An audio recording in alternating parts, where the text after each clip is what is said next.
The Complete Autism Guide for Dads. Your roadmap from first signs to adulthood, parenting strategies, education and IEPs, therapies, government benefits, special needs financial planning, and lifelong support. Written by Magdalena Szopa. Published by Compassionate Living Books, LLC. Copyright 2025 by Magdalena Szopa. All rights reserved. No part of this publication may be reproduced, distributed, or transmitted in any form or by any means, including photocopying, recording, or other electronic or mechanical methods, without the prior written permission of the publisher, except in the case of brief quotations used in reviews and certain other non-commercial uses permitted by copyright law. For permission requests, contact Compassionate Living Books, LLC, w.compassionatelivingbooks.com. Disclaimer: this book is based on personal experience and research for informational purposes only. The author is not a licensed medical, psychological, or legal professional. The content of this book should not be considered professional advice or a substitute for evaluation, diagnosis, or treatment by qualified professionals. Readers are encouraged to consult appropriate healthcare, educational, and legal experts regarding their individual circumstances. Printed in the United States of America. Dedication to all fathers raising a child on the autism spectrum. Your commitment, problem-solving, and persistence make a measurable difference in your child's development and quality of life. This book is written to provide you with clear information, practical strategies, and realistic guidance for the unique challenges and responsibilities you face. Introduction. If you are reading this book, you have already taken an important step as a father. You are choosing to educate yourself for the sake of your child. That decision matters. It means you are not willing to rely on guesswork or leave things to chance. You want facts, strategies, and clarity so you can give your child the best possible future. That choice alone speaks to your commitment and responsibility. This book is designed to give you clear, practical information about autism. It covers what autism is and what it is not, how to recognize early signs, and how to understand the wide range of symptoms and behaviors. You will learn how diagnosis works, how to talk about autism with others, and why your role as a father is critical.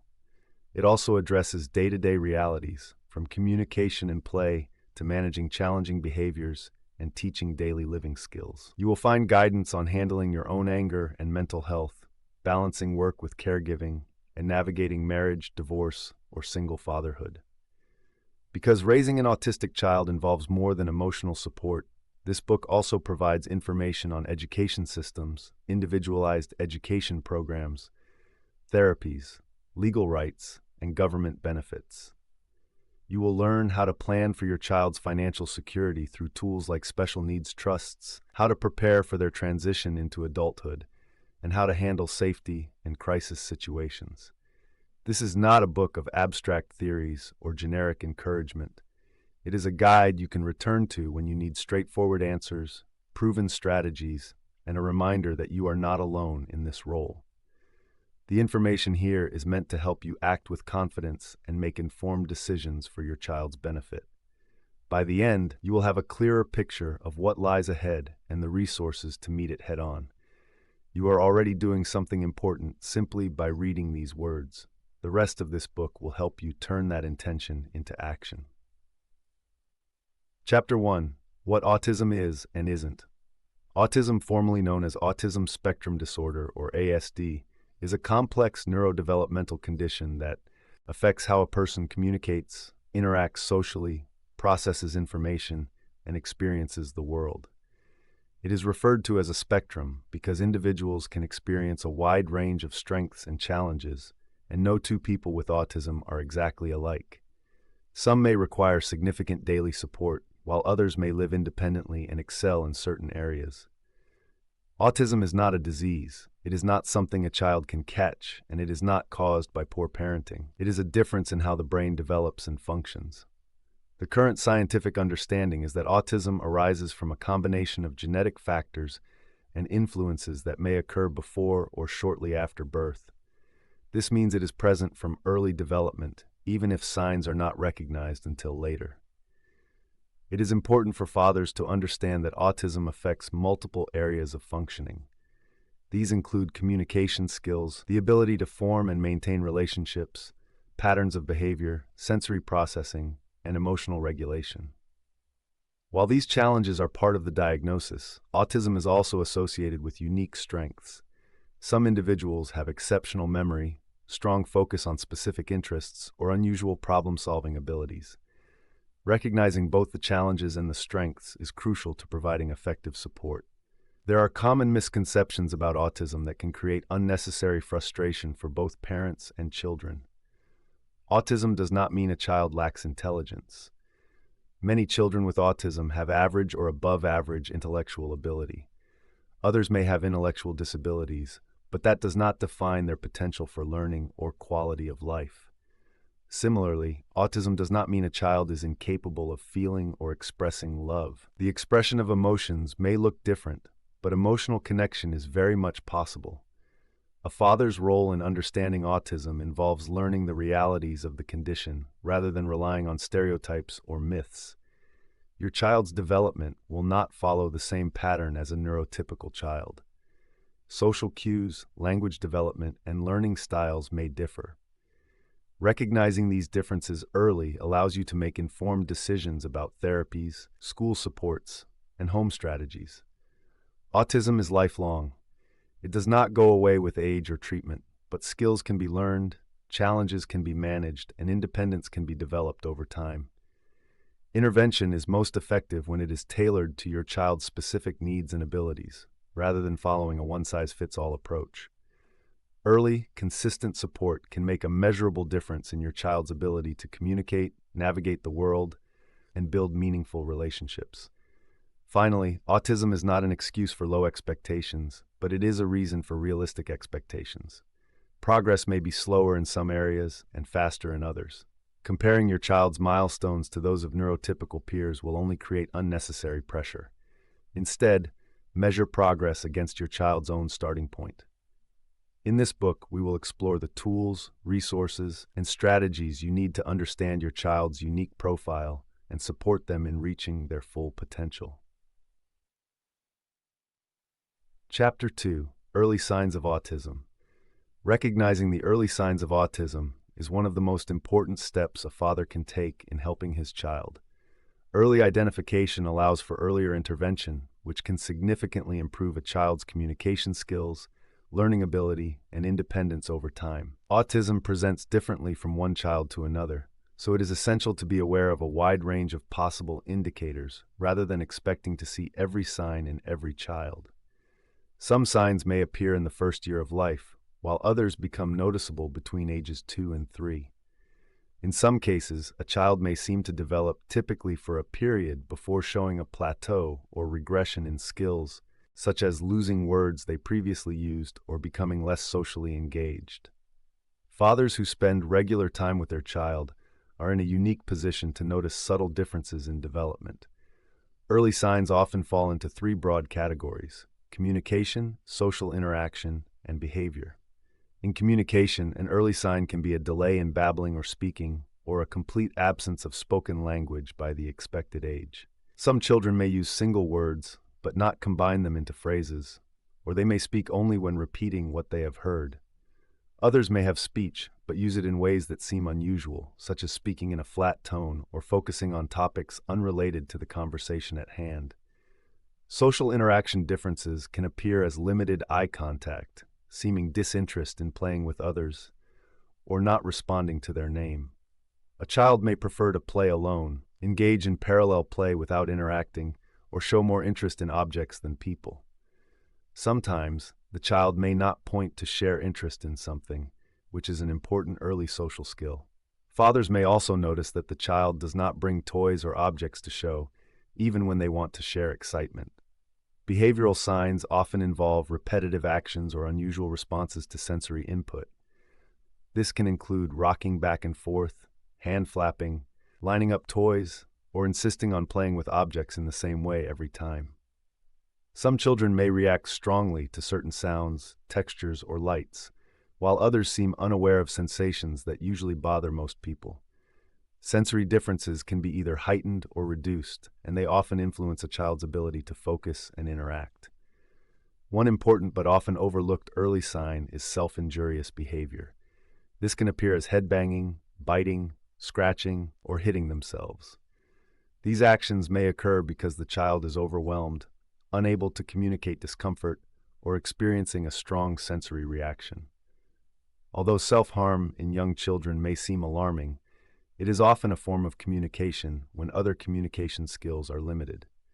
Recognizing the cause and addressing it early is essential for both safety and emotional well-being. It is also worth noting that regression, while not present in every child with autism, is a red flag. This refers to losing previously acquired skills, such as language or social engagement. For example, a child who once responded to their name or used simple words may stop doing so. Regression can be sudden or gradual, and it should always prompt a developmental evaluation. Because autism is a spectrum, a child may show only a few signs or many. They may have strengths in one area and significant challenges in another. Fathers should keep in mind that no single sign confirms autism, and the absence of certain signs does not rule it out. The presence of early signs is a reason to seek a professional evaluation, not to make a diagnosis on your own. If you suspect your child may be showing early signs of autism, it is important to take action rather than waiting to see if they grow out of it. Speak with your pediatrician and request a developmental screening. If concerns remain, ask for a referral to a specialist such as a developmental pediatrician, child psychologist, or speech-language pathologist with experience in autism. The earlier these conversations begin, the sooner you can access therapies and supports that may help your child thrive. Chapter 3. Understanding Autism Symptoms and Behaviors. Autism affects how a person communicates, behaves, and processes the world. These traits are not random. They are linked to measurable differences in brain development, sensory processing, and the way information is organized. Understanding the correct terms for these traits, the reasons they occur, and what they might feel like for your child will help you respond more effectively and advocate with accuracy. No two autistic children will have the exact same profile. Some will display many of the traits listed here, others only a few. The purpose of this chapter is not to memorize the list, but to recognize patterns and connect them to their causes. Fathers who understand both the challenges and the strengths behind these traits will be better equipped to help their children navigate daily life while preserving dignity and self-confidence. The neurological foundation. The behaviors and traits seen in autism come from differences in how the brain develops and processes information. Brain imaging studies show that in autistic individuals, certain areas of the brain connect and communicate differently. This affects how sensory information is filtered, how language is processed, and how emotions are regulated. These differences are not the result of bad parenting or poor discipline. They are part of the child's neurology from birth and remain a lifelong characteristic. Recognizing this fact is essential for responding with strategies rather than frustration. Social communication differences, difficulty with eye contact. What it is, limited or inconsistent looking into other people's eyes. What it means, the child may be focusing on processing conversation rather than following social expectations. Why it happens, eye contact can be overwhelming or distracting due to sensory sensitivity. Imagine this. You are in a loud, bright room, and someone shines a flashlight directly in your eyes while talking to you. Father's strategy: do not force eye contact. Look for other signs of attention, such as your child turning an ear toward you or pausing their activity when you speak. Challenges reading facial expressions and body language. What it is, difficulty interpreting smiles, frowns, posture, or gestures. What it means, social interactions may be confusing or misread. Why it happens, the brain may not automatically process nonverbal signals. Imagine this. Everyone around you is speaking in a foreign language, but they expect you to respond correctly anyway.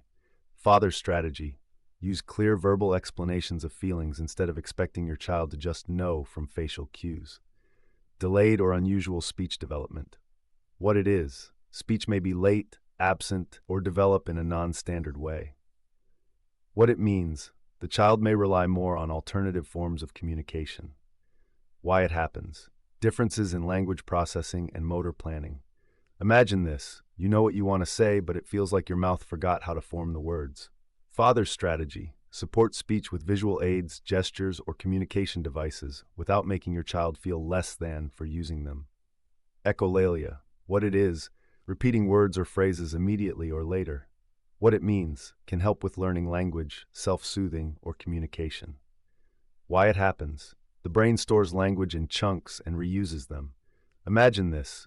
You memorize movie lines because they say exactly what you wish you could come up with in the moment. Father's strategy. Recognize echolalia as communication. Listen for patterns that might reveal needs or feelings.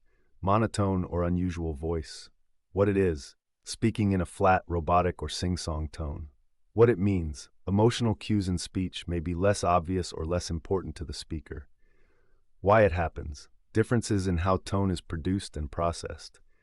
Imagine this. You are reading a script aloud but were never shown how to sound natural. Father's strategy. Focus on the content of the words rather than how they are spoken. Literal interpretation. What it is. Taking words exactly as they are said.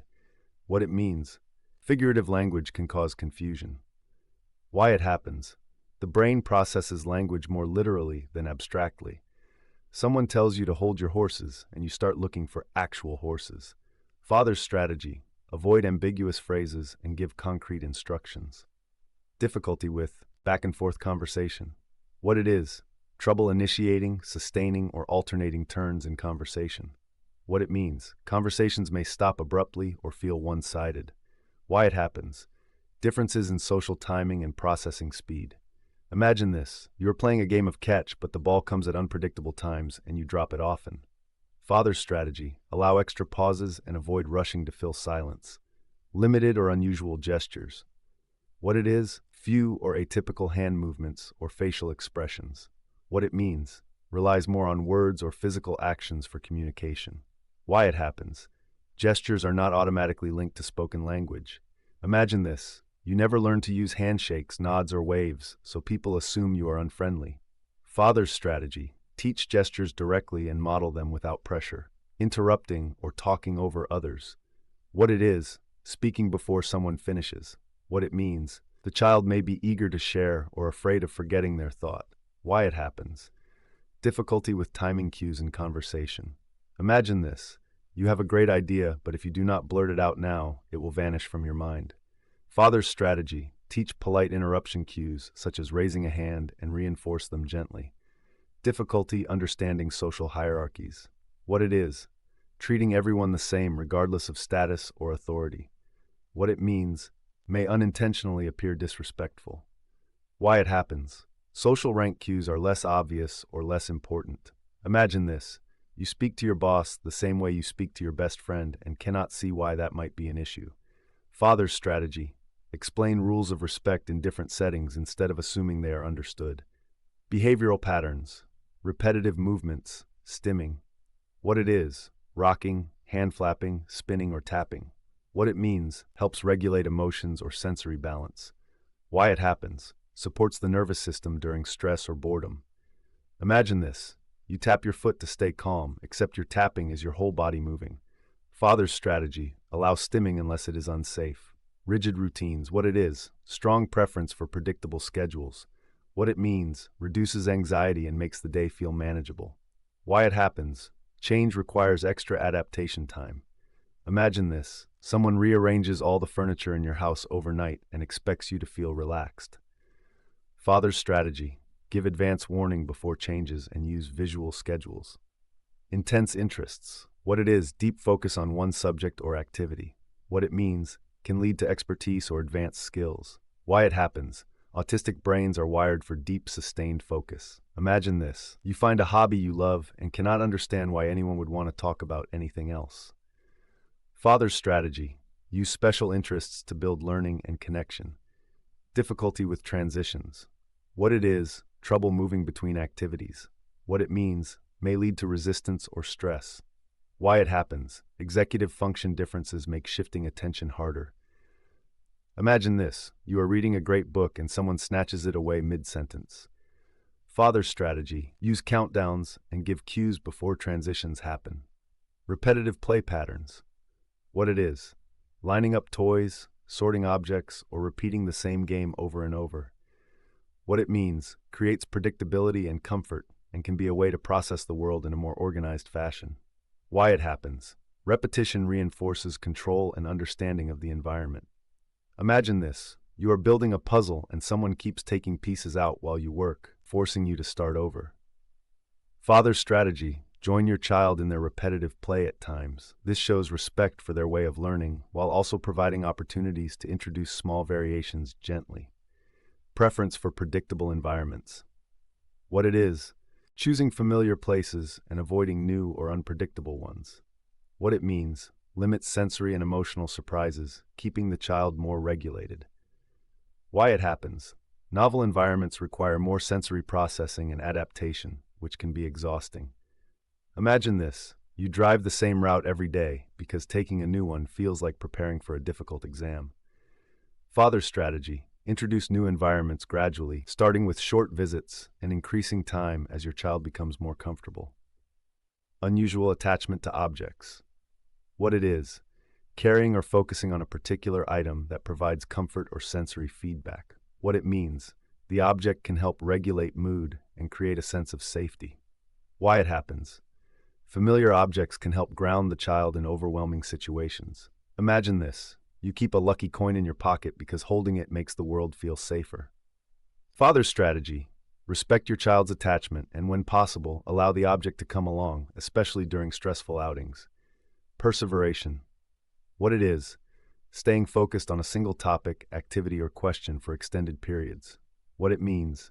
Can make it difficult to switch tasks but can also deepen understanding and mastery. Why it happens.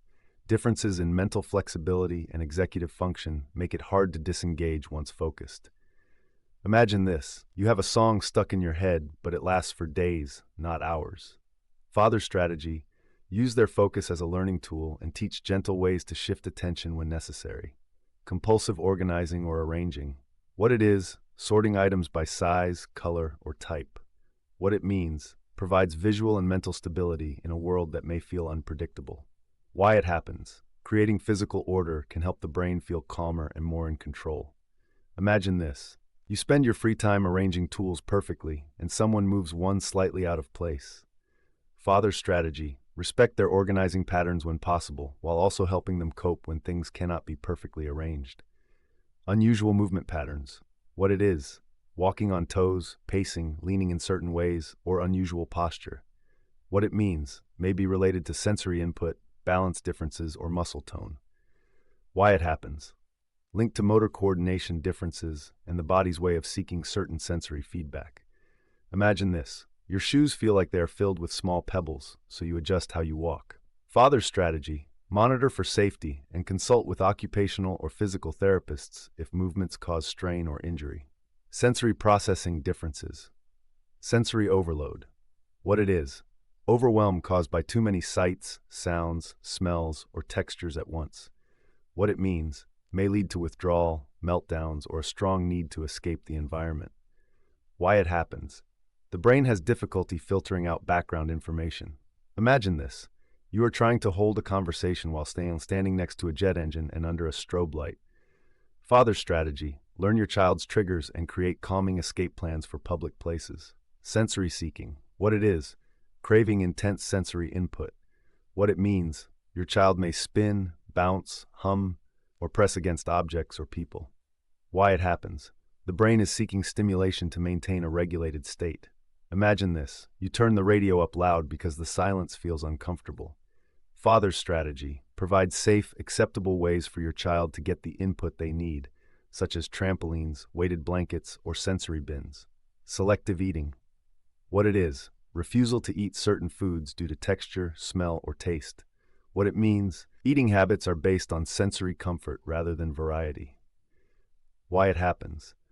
The brain processes food textures and flavors differently, sometimes triggering a gag reflex.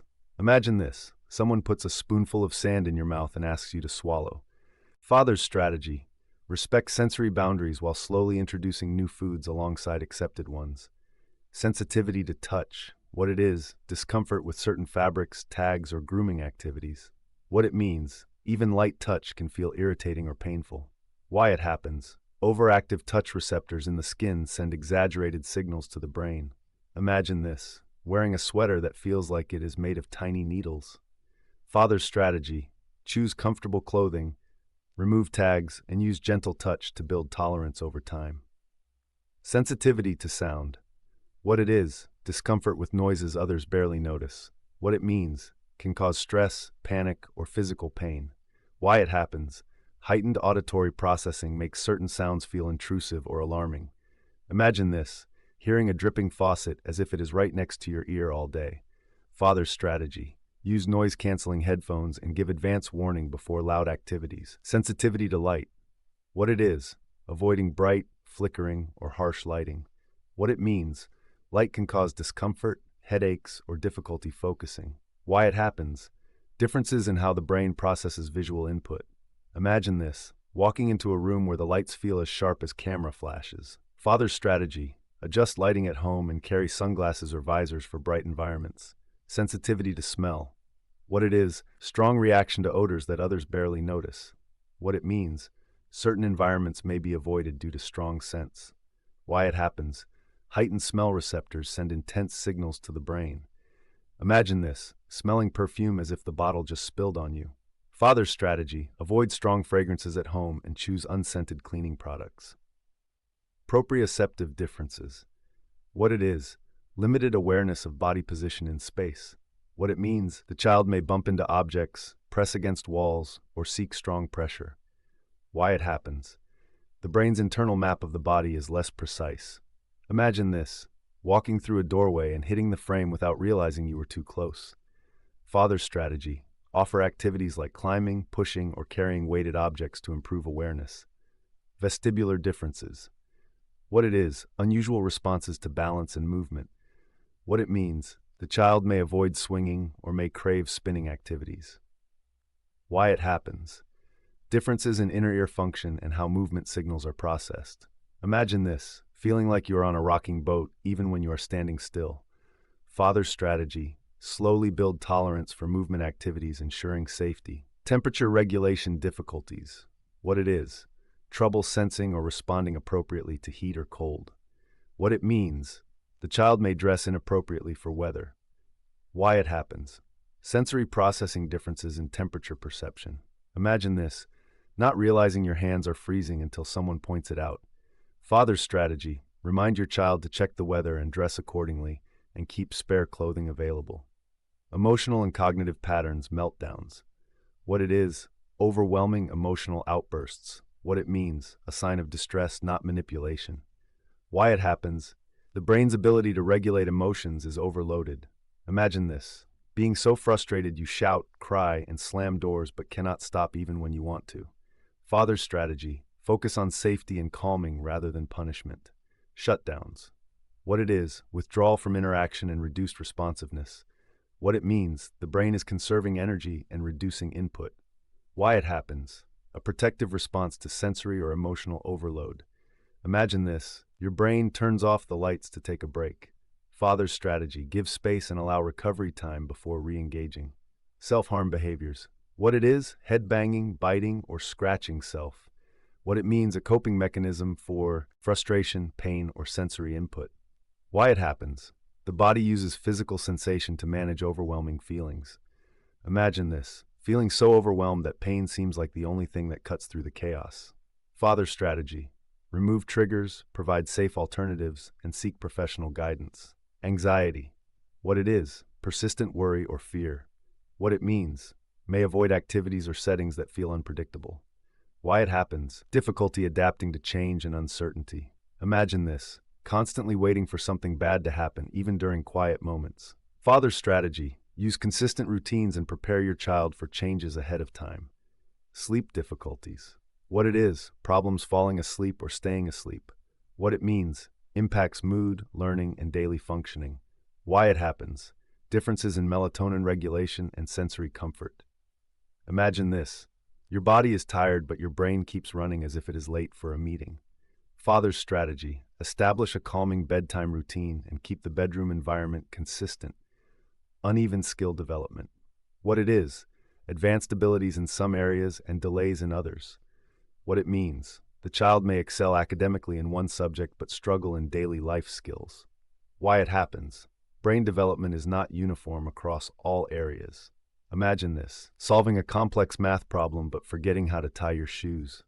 Father's strategy. Build on strengths while giving extra support in weaker areas. Difficulty understanding abstract concepts. What it is. Trouble with figurative language or hypothetical thinking. What it means. Concrete instructions work better. Why it happens. Literal thinking is the brain's default. Imagine this, being told to think outside the box, but no one will explain where the box is. Father's strategy. Use visual examples and tangible instructions. Difficulty with social reciprocity. What it is. Struggles with the natural give and take of social interaction. What it means. The child may seem uninterested, but often just does not know how to respond. Why it happens. Social rules require conscious effort. Imagine this, playing ping pong with someone who serves 5 balls in a row without waiting for your return. Father's strategy. Teach specific ways to start and respond in conversations. Difficulty managing emotions. What it is. Quick changes from calm to upset. What it means. Emotional regulation takes more conscious effort. Why it happens. Brain pathways for emotion control function differently. Imagine this, feeling like your emotions are a car with overly sensitive brakes and a stuck gas pedal. Father's strategy. Model emotional coping strategies and practice them together. Overfocus on details. What it is. Noticing small elements that others overlook. What it means. Can cause missed context or the big picture. Why it happens. The brain prioritizes fine details over broad information. Imagine this, reading a page and remembering the font size but forgetting the story. Father's strategy. Acknowledge and value their detailed focus while gently connecting it to larger concepts. Chapter 4. Diagnosis and Assessment. Receiving an autism diagnosis for your child is a moment that can bring a mix of emotions. Some fathers feel relief because it finally gives a name to behaviors they have been observing for years. Others feel uncertainty or fear about what the diagnosis means for the future. It is important to remember that a diagnosis is not a sentence or a limitation. It is a tool. It opens the door to services, resources, and strategies that will help your child thrive. Understanding how the diagnostic process works will help you make informed decisions and advocate effectively. The more you know about assessments, professionals involved, and the meaning of each part of the evaluation, the better positioned you will be to ensure your child receives the right support. The purpose of a diagnosis. A diagnosis is not about labeling your child in a negative way. Instead, it provides an explanation for behaviors, strengths, and challenges. It is the key that unlocks access to therapies, special education services, and in many cases, financial support through government programs. Without an official diagnosis, your child may not qualify for essential help in school or the community. A diagnosis also gives you, as a father, a clearer understanding of your child's needs. It can help you respond with more patience because you now know the reasons behind certain behaviors. This understanding can transform how you see your child and how you approach parenting. Who can diagnose autism? Autism is diagnosed by trained professionals. This often includes developmental pediatricians, child psychologists, child psychiatrists, or neurologists. In some cases, a multidisciplinary team is involved.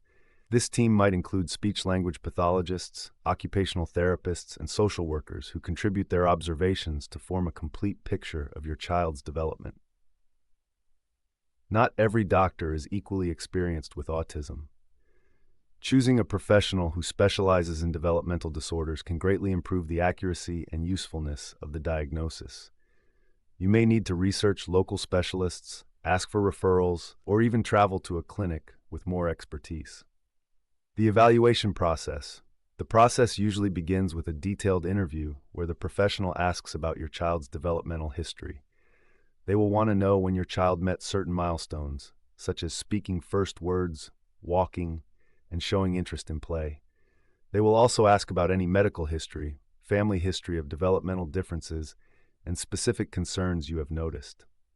Next, your child will be observed in structured and unstructured situations. The evaluator may play with your child, present specific tasks, or simply watch how your child interacts with you and others.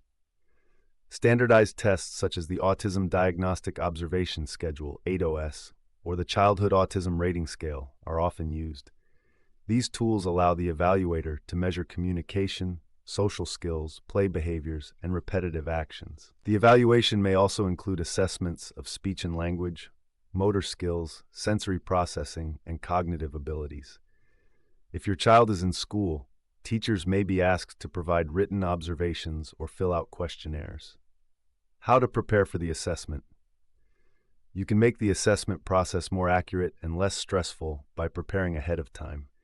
Keep a written record of your child's developmental milestones, any regressions you have noticed, and examples of specific behaviors. Videos of your child at home can also be useful for showing how they act in familiar settings, since children may behave differently during an appointment. Talk to your child beforehand in a way they can understand. Explain that you're going to visit someone who wants to learn about how they play, talk, and learn new things.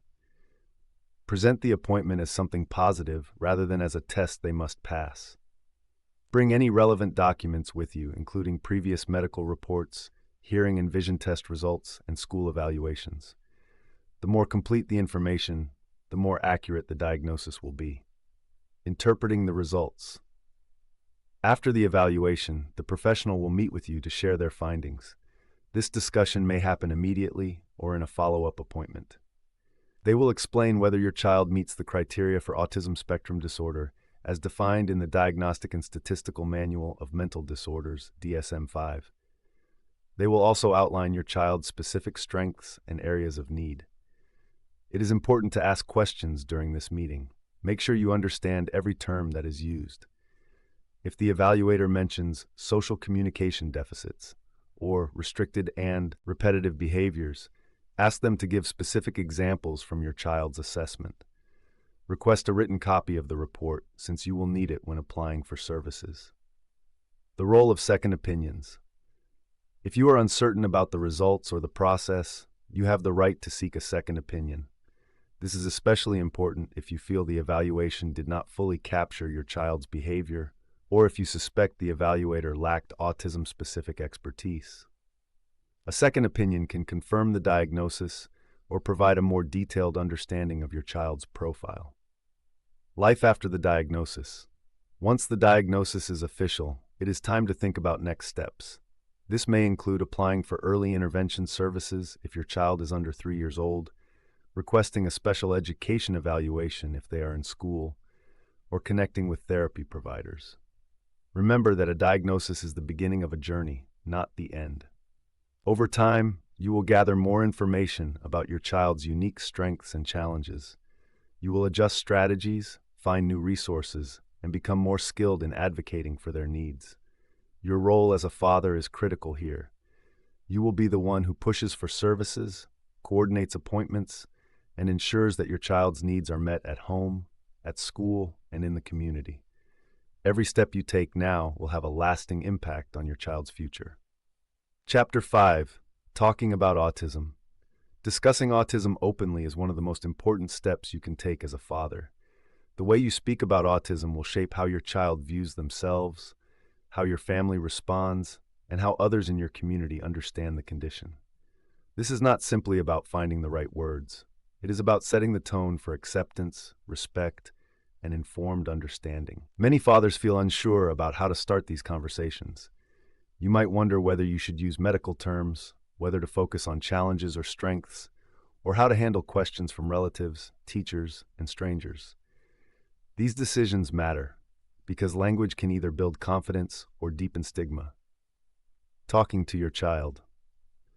When speaking to your child about autism, your approach should be shaped by their age, maturity, and level of self-awareness.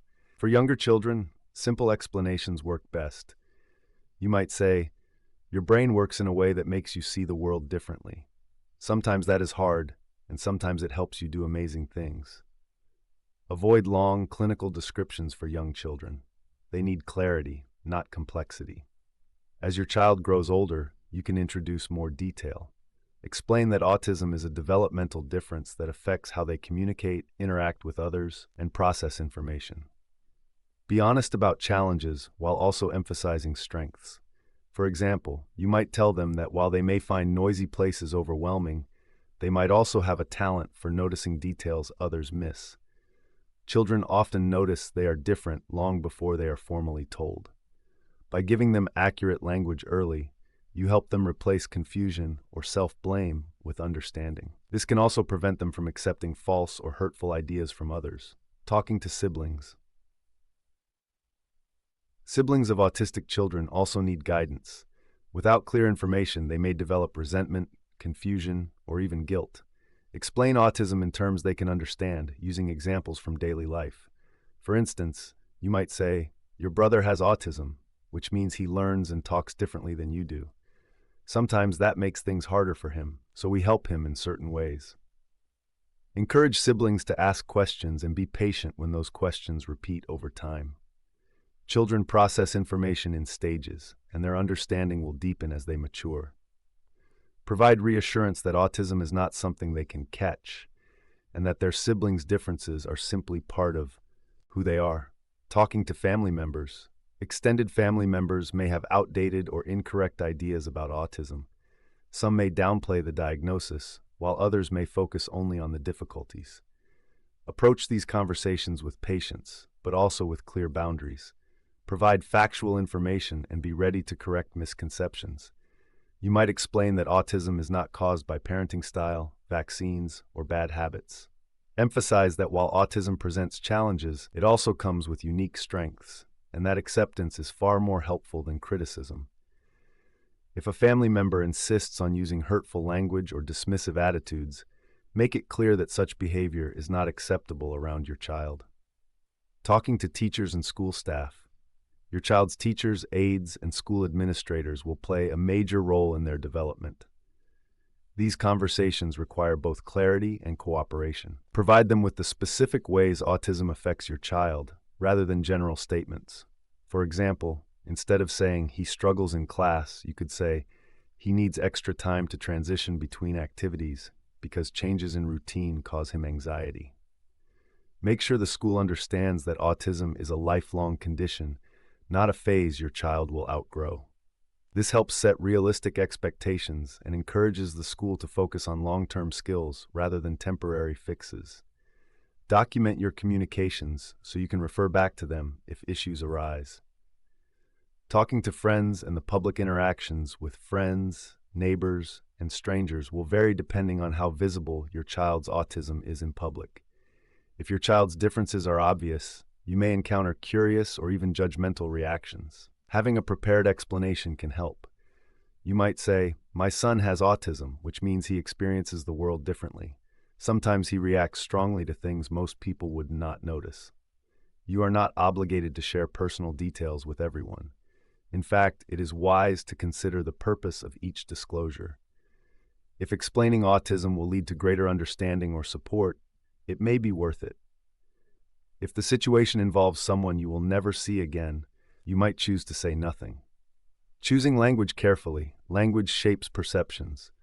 The words you choose will influence how others think about your child and about autism in general. Many autistic individuals prefer identity-first language, such as autistic person, while others prefer person-first language, such as person with autism. Listen to your child's preferences as they grow and model respect for their choice. Avoid language that frames autism as a tragedy or a defect. Phrases like "suffers from autism" or "is afflicted with autism" suggest that your child's existence is defined only by difficulty. Instead, describe autism as part of who they are, much like eye color or handedness, while acknowledging that it brings both strengths and challenges. Protecting privacy. While open discussion is important, so is protecting your child's privacy. They have the right to decide, as they get older, who knows about their diagnosis and in what detail. Share only what is necessary in a given context. A teacher may need to know far more about your child's autism than a casual acquaintance. It can be tempting to post details of your child's behaviors or challenges on social media in search of support. Remember that these posts can remain online indefinitely, and your child may one day read them. Share cautiously and avoid anything that could embarrass or harm them later. Leading by example. As a father, The way you talk about autism will influence everyone around you. If you speak with respect, patience, and confidence, others are more likely to do the same. If you downplay or hide the diagnosis, others may treat it as something shameful. Your role is to normalize autism while still advocating for necessary accommodations. This balance helps create an environment in which your child can grow without unnecessary barriers. The long-term impact of your words. Children remember the way their parents spoke about them. If your child hears that you view autism as a burden, they may internalize shame. If they hear that you see it as simply one part of a full and valuable life, they are more likely to develop self-acceptance. The words you use now will echo into your child's adulthood. They will influence how they describe themselves, how they handle challenges, and how they relate to others. Speaking about autism with respect and accuracy is one of the most lasting gifts you can give your child. Chapter 6. Why Fathers Matter. The role of a father in the life of a child with autism cannot be overstated. While both parents influence a child's development, fathers often bring unique strengths and perspectives that have a lasting effect. Unfortunately, in many families, fathers are less involved in direct caregiving and advocacy, often due to work demands, cultural expectations, or uncertainty about how to help. This chapter addresses why your presence matters, the specific contributions you can make, and how your involvement can change outcomes for your child. The importance of active participation research consistently shows that when fathers are actively involved in raising their children, developmental outcomes improve. This is true for all children, but for autistic children, the benefits can be even more significant. Fathers often approach problem-solving differently from mothers, and this variety in approaches can help a child develop flexibility in communication, play, and coping strategies. Active participation does not mean occasional playtime or attending a therapy session now and then. It means committing to daily involvement in your child's life. This includes learning about autism, helping with routines, practicing communication skills, attending medical or educational appointments, and being part of decision-making for therapies and schooling. Your child benefits when you are not simply a background figure, but an active, dependable presence. They learn that both parents value their growth and that they have multiple sources of support and guidance. Building a strong emotional connection. Fathers can sometimes underestimate their influence on their child's emotional development. Your child will learn not only from what you say, but also from how you react to challenges, how you show affection, and how you handle stress. Autistic children may express emotions differently, and they may not always show affection in ways you expect. This does not mean they do not value or need your presence. In fact, many autistic children develop strong attachments to their fathers and seek comfort, reassurance, and guidance from them, even if they do not express it in conventional ways. By showing consistent patience and willingness to adapt to your child's needs, you strengthen trust. That trust will make it easier for your child to try new things, accept guidance, and communicate openly with you. The father's role in advocacy. Advocacy is not just the work of one parent. In too many cases, mothers bear the full weight of advocating for therapies, educational accommodations, and community inclusion. When fathers take an active role, it sends a clear message to schools, doctors, and agencies that the entire family is committed to supporting the child. You can contribute by attending Individualized Education Program (IEP) meetings, speaking directly with healthcare providers, and staying informed about laws and rights that protect your child. When you speak up, you show that you understand the details of your child's needs and that you will hold institutions accountable. This often leads to stronger collaboration between professionals and your family. Modeling resilience and problem solving. Children observe their parents closely. They notice whether you give up when challenges arise or whether you look for solutions. Fathers often have opportunities to model problem-solving skills in practical, hands-on ways. For example, if a sensory issue is making it difficult for your child to wear a certain type of clothing, you might work with them to find alternatives, test options, and make the change a positive experience. When you demonstrate persistence and adaptability, your child learns that obstacles can be approached step by step. This is especially important for autistic children, who may become easily discouraged when routines change or tasks feel too difficult. Providing stability through routine. Many autistic children thrive on predictable routines, and fathers play a crucial role in maintaining that stability. Whether it is a nightly bedtime story, a weekly trip to the park, or a predictable way you greet your child after work, these consistent interactions create a sense of security. Your routines can also provide opportunities for skill building. For example, if you always prepare breakfast together on Saturday mornings, you can use that time to practice sequencing, motor skills, and conversation, all while enjoying a shared tradition. Supporting the mother and family unit.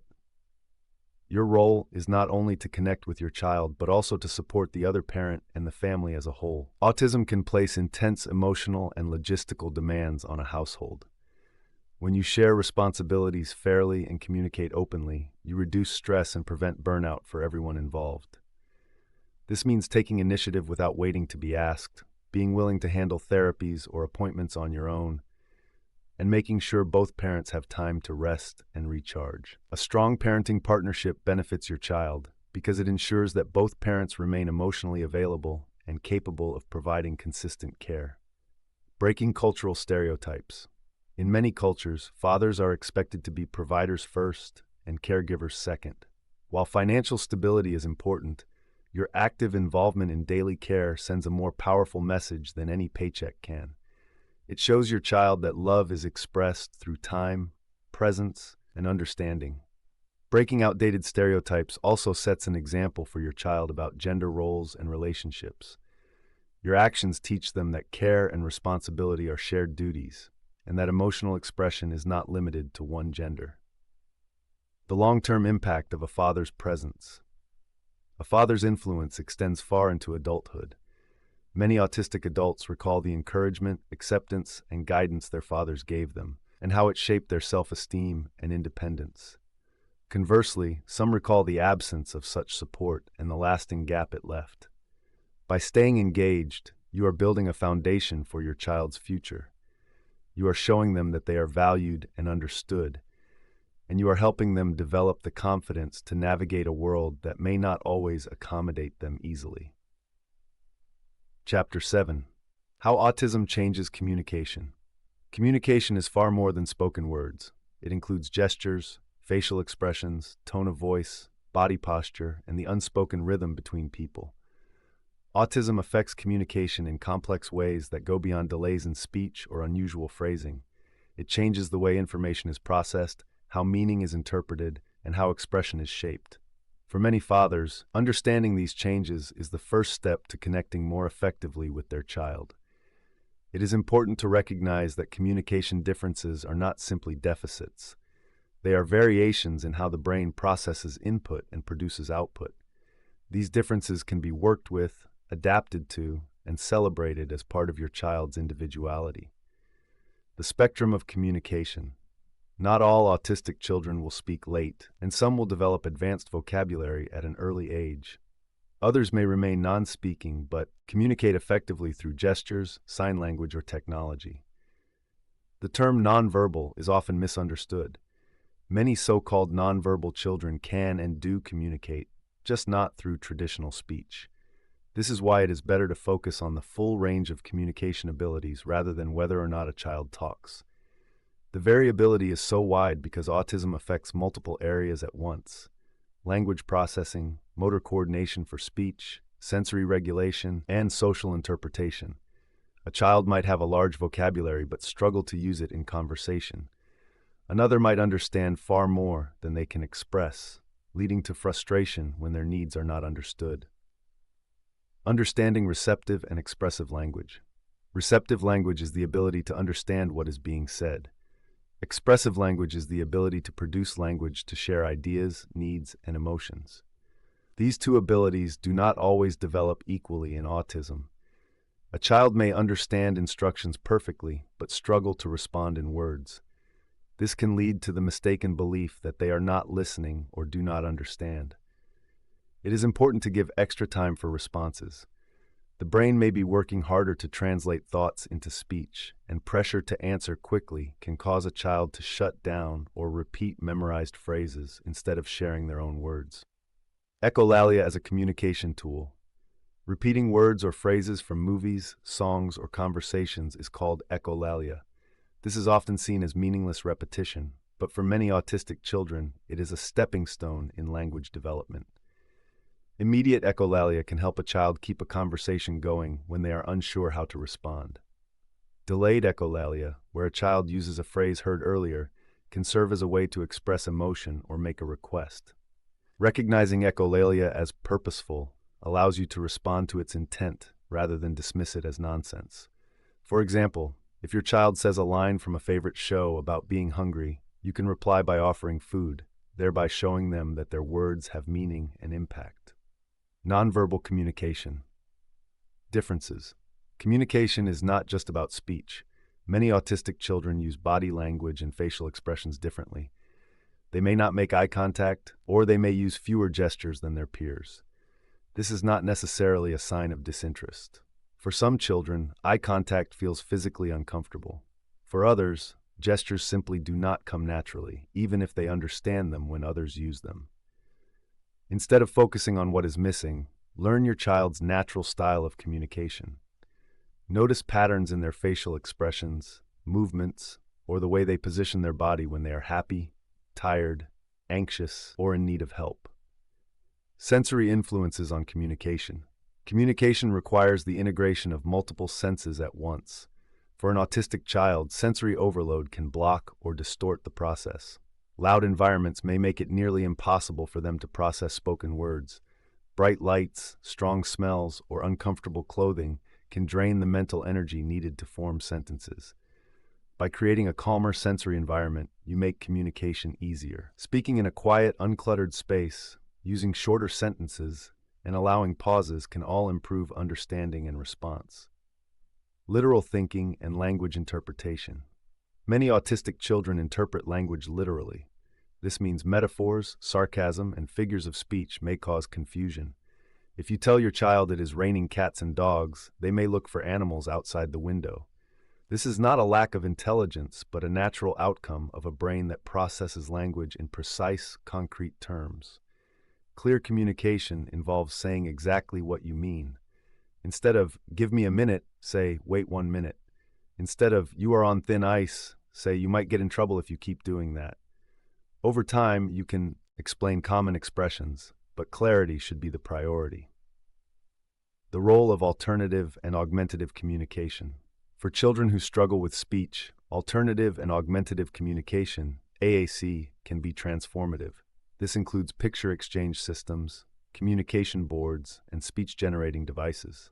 Some parents worry that introducing AAC will prevent speech from developing, but research shows the opposite. In many cases, AAC reduces frustration and creates a bridge to spoken language. Fathers can support AAC use by learning the system alongside their child, modeling its use in daily life, and making sure it is available everywhere the child goes. Your comfort and encouragement will increase your child's willingness to use it. The importance of patience and processing time. Processing language and formulating a response takes more time for many autistic individuals. It is easy to mistake silence for non-compliance or disinterest. Giving your child extra time to answer a question or complete a thought can dramatically improve communication success. Instead of repeating a question quickly, give them several seconds to respond. If you must repeat it, try using the same words to avoid creating confusion. This simple habit shows respect for their processing style and avoids unnecessary frustration. Supporting communication through shared interests. One of the most effective ways to build communication skills is to engage through topics or activities your child already enjoys. If your child loves trains, talking about trains becomes a natural motivator for conversation. Fathers often excel at sharing hobbies with their children, and this can be turned into a powerful communication tool. Following your child's lead in play, expanding on their comments, and gently introducing new vocabulary within their interest area builds skills without making conversation feel like a chore. Chapter 8. Bonding in Play. Bonding with your autistic child is both a responsibility and an opportunity. Play is one of the most powerful tools for creating that connection. For many fathers, it can feel natural to focus on teaching, guiding, or solving problems. However, your child also needs experiences with you that are relaxed, fun, and not centered on correcting behavior. This is where play becomes essential. Play for an autistic child may not always look like what you expect. It might not involve pretend games or team sports, and it may not follow the back-and-forth rhythm that many adults are used to. Instead, it can be repetitive, focused on a specific interest, or sensory-based. Understanding and accepting this difference is the first step in using play as a way to bond. When you engage in the type of play your child enjoys, you are showing them that you value their world. This builds trust and helps them associate you with comfort and safety. It also gives you a natural setting in which to teach new skills without the pressure of formal instruction. One key principle is to let your child lead. In child-led play, you follow their interests and join in without changing the rules to suit your preferences. If your child lines up cars, join them in lining up cars. If they spin the wheels of a truck, spin them alongside. By matching their actions, you are communicating acceptance. Over time, this approach can encourage them to include you in more activities and even experiment with new ways of playing. Some children will prefer solitary play, especially in the beginning. In those moments, you can still be involved by staying nearby and commenting gently on what they are doing without demanding a response. Your consistent, calm presence will make it easier for them to tolerate and then enjoy shared space with you. Sensory play is often highly engaging for autistic children. Activities like water play, sand tables, textured materials, swings, and trampolines can be both calming and stimulating in a controlled way. When you participate in these activities, you are not only bonding, but also helping regulate your child's sensory system. Another valuable approach is interest-based play. If your child has a strong passion for trains, dinosaurs, space exploration, or a particular video game, use that interest as a foundation for interaction. Read books about the topic together, build models, or visit related places. This not only supports bonding, but also helps you understand their thought process and preferences. For fathers who are less comfortable with imaginative or physical play, structured games can be a good starting point. Puzzles, building blocks, board games with clear rules, or cause and effect toys can create shared experiences without requiring spontaneous creativity. Start with very short play sessions and gradually increase the time as your child's comfort grows. It is also important to remember that some play sessions will not go smoothly. Frustration, sensory overload, or communication breakdowns can happen. In those cases, remain calm, give your child space if needed, and resume when they are ready. How you handle those moments teaches your child that relationships can recover from tension. Over time, regular play will strengthen your bond and create a foundation for trust that can help during more challenging moments in life. The memories you create during play will not just be enjoyable in the moment, they will become part of your child's emotional safety net, a reminder that you are a reliable and supportive presence in their world. Chapter 9: Practical Behavior Strategies. Parenting a child with autism involves understanding that behavior is a form of communication. Every action, whether it appears positive or challenging, serves a purpose for the child. For fathers, the ability to interpret and respond to behavior with clarity and consistency can make daily life more predictable and reduce conflict. This chapter provides structured, actionable approaches for addressing behaviors in ways that are both compassionate and effective. A key principle is that behavior is never random. It may be shaped by sensory needs, communication barriers, anxiety, or a desire for control in an unpredictable world. The goal is not simply to stop a behavior, but to understand why it is happening and to provide an alternative that meets the same need in a healthier way. Start with observation. Before reacting to a behavior, take time to observe patterns. Look for triggers, the sequence of events leading up to the behavior, and the aftermath. Some behaviors are more likely to occur during transitions, in noisy environments, or when the child is tired or hungry. The more detailed your observations, the better you can predict and prevent challenges. Keep notes over several days or weeks. Patterns will often emerge that were not obvious in the moment. Use clear, consistent expectations. Children with autism benefit from structure. Fathers who can set clear rules and maintain consistency will help their child feel secure. This does not mean creating a rigid environment without flexibility. It means that rules should be understandable and enforced in the same way each time. For example, if shoes are always removed at the door, that expectation should be the same whether it is a weekday, weekend, or holiday. Visual supports, pictures, schedules, and written instructions can make expectations more concrete. Many autistic children process visual information better than verbal instructions. Fathers can create simple visual charts for routines like bedtime, getting ready for school, or chores. This reduces the need for repeated verbal reminders and gives the child a sense of independence. Positive reinforcement reward systems can be powerful when used correctly. Instead of focusing solely on what the child is doing wrong, look for opportunities to recognize and praise desirable behavior. The reward does not need to be expensive or elaborate.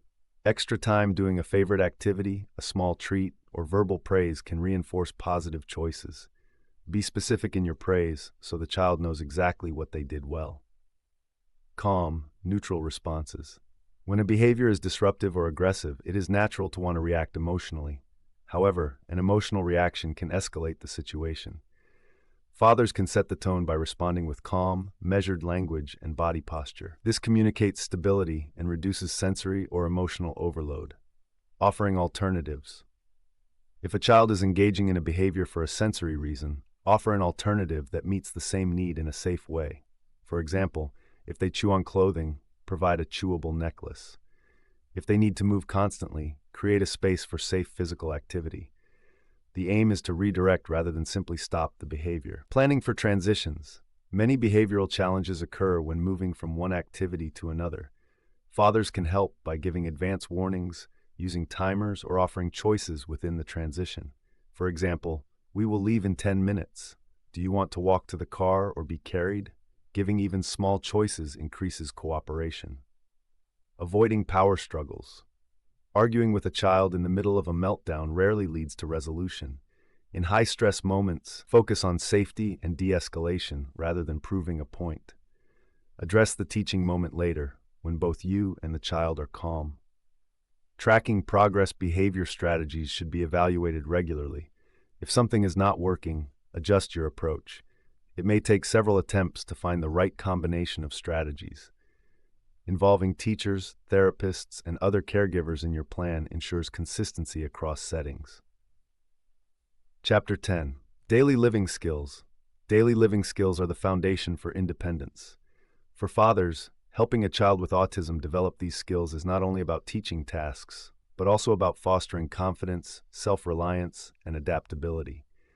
These skills include dressing, eating, hygiene, household chores, and community participation. Progress may be gradual, but consistent support leads to meaningful improvement over time. Breaking down tasks. Large tasks can feel overwhelming to a child with autism. Fathers can make these tasks more manageable by breaking them into smaller steps. For example, instead of telling a child to get ready for bed, break it down into brush teeth, change into pajamas, and choose a bedtime story. Each step should be taught, practiced, and mastered before moving on. Using visual guides and checklists. Visual supports are just as effective for daily living skills as they are for behavior strategies. A laminated chart with step-by-step images for brushing teeth or doing laundry can help a child follow through without constant verbal prompting. This encourages independence and reduces frustration. Consistent practice. Repetition is key. Skills should be practiced at the same time and in the same way until they become routine. Fathers can turn practice into bonding time by working alongside the child, demonstrating the skill, and allowing them to imitate, building motivation. Some skills may not seem interesting to the child at first. Fathers can connect the skill to the child's interests to increase engagement. For example, if the child loves superheroes, relate hand washing to removing germs so you stay strong like a hero. Adapting the environment. The home environment can be adjusted to support independence. Place commonly used items within easy reach, label drawers and cabinets, and use color coding to indicate where things belong. Reducing barriers increases the likelihood that the child will initiate the skill without prompting. Teaching self-care skills. Hygiene routines such as bathing, brushing teeth, and dressing can be taught gradually. Fathers should consider sensory sensitivities when selecting products, such as using unscented soap or soft clothing. If a child avoids haircuts or nail trimming, introduce these experiences slowly and pair them with positive reinforcement. Food preparation and mealtime. Cooking and food preparation are valuable life skills. Start with simple tasks like pouring milk, stirring ingredients, or setting the table. Encourage the child to try new foods by involving them in the preparation process. Mealtime routines, such as sitting together at the table, also provide opportunities to practice social skills. Household responsibilities. Assigning age-appropriate chores helps develop responsibility and a sense of contribution to the family. Tasks might include feeding pets, watering plants, or sorting laundry. Fathers can model the task first, then guide the child through it until they can do it independently. Community participation. Daily living skills extend beyond the home.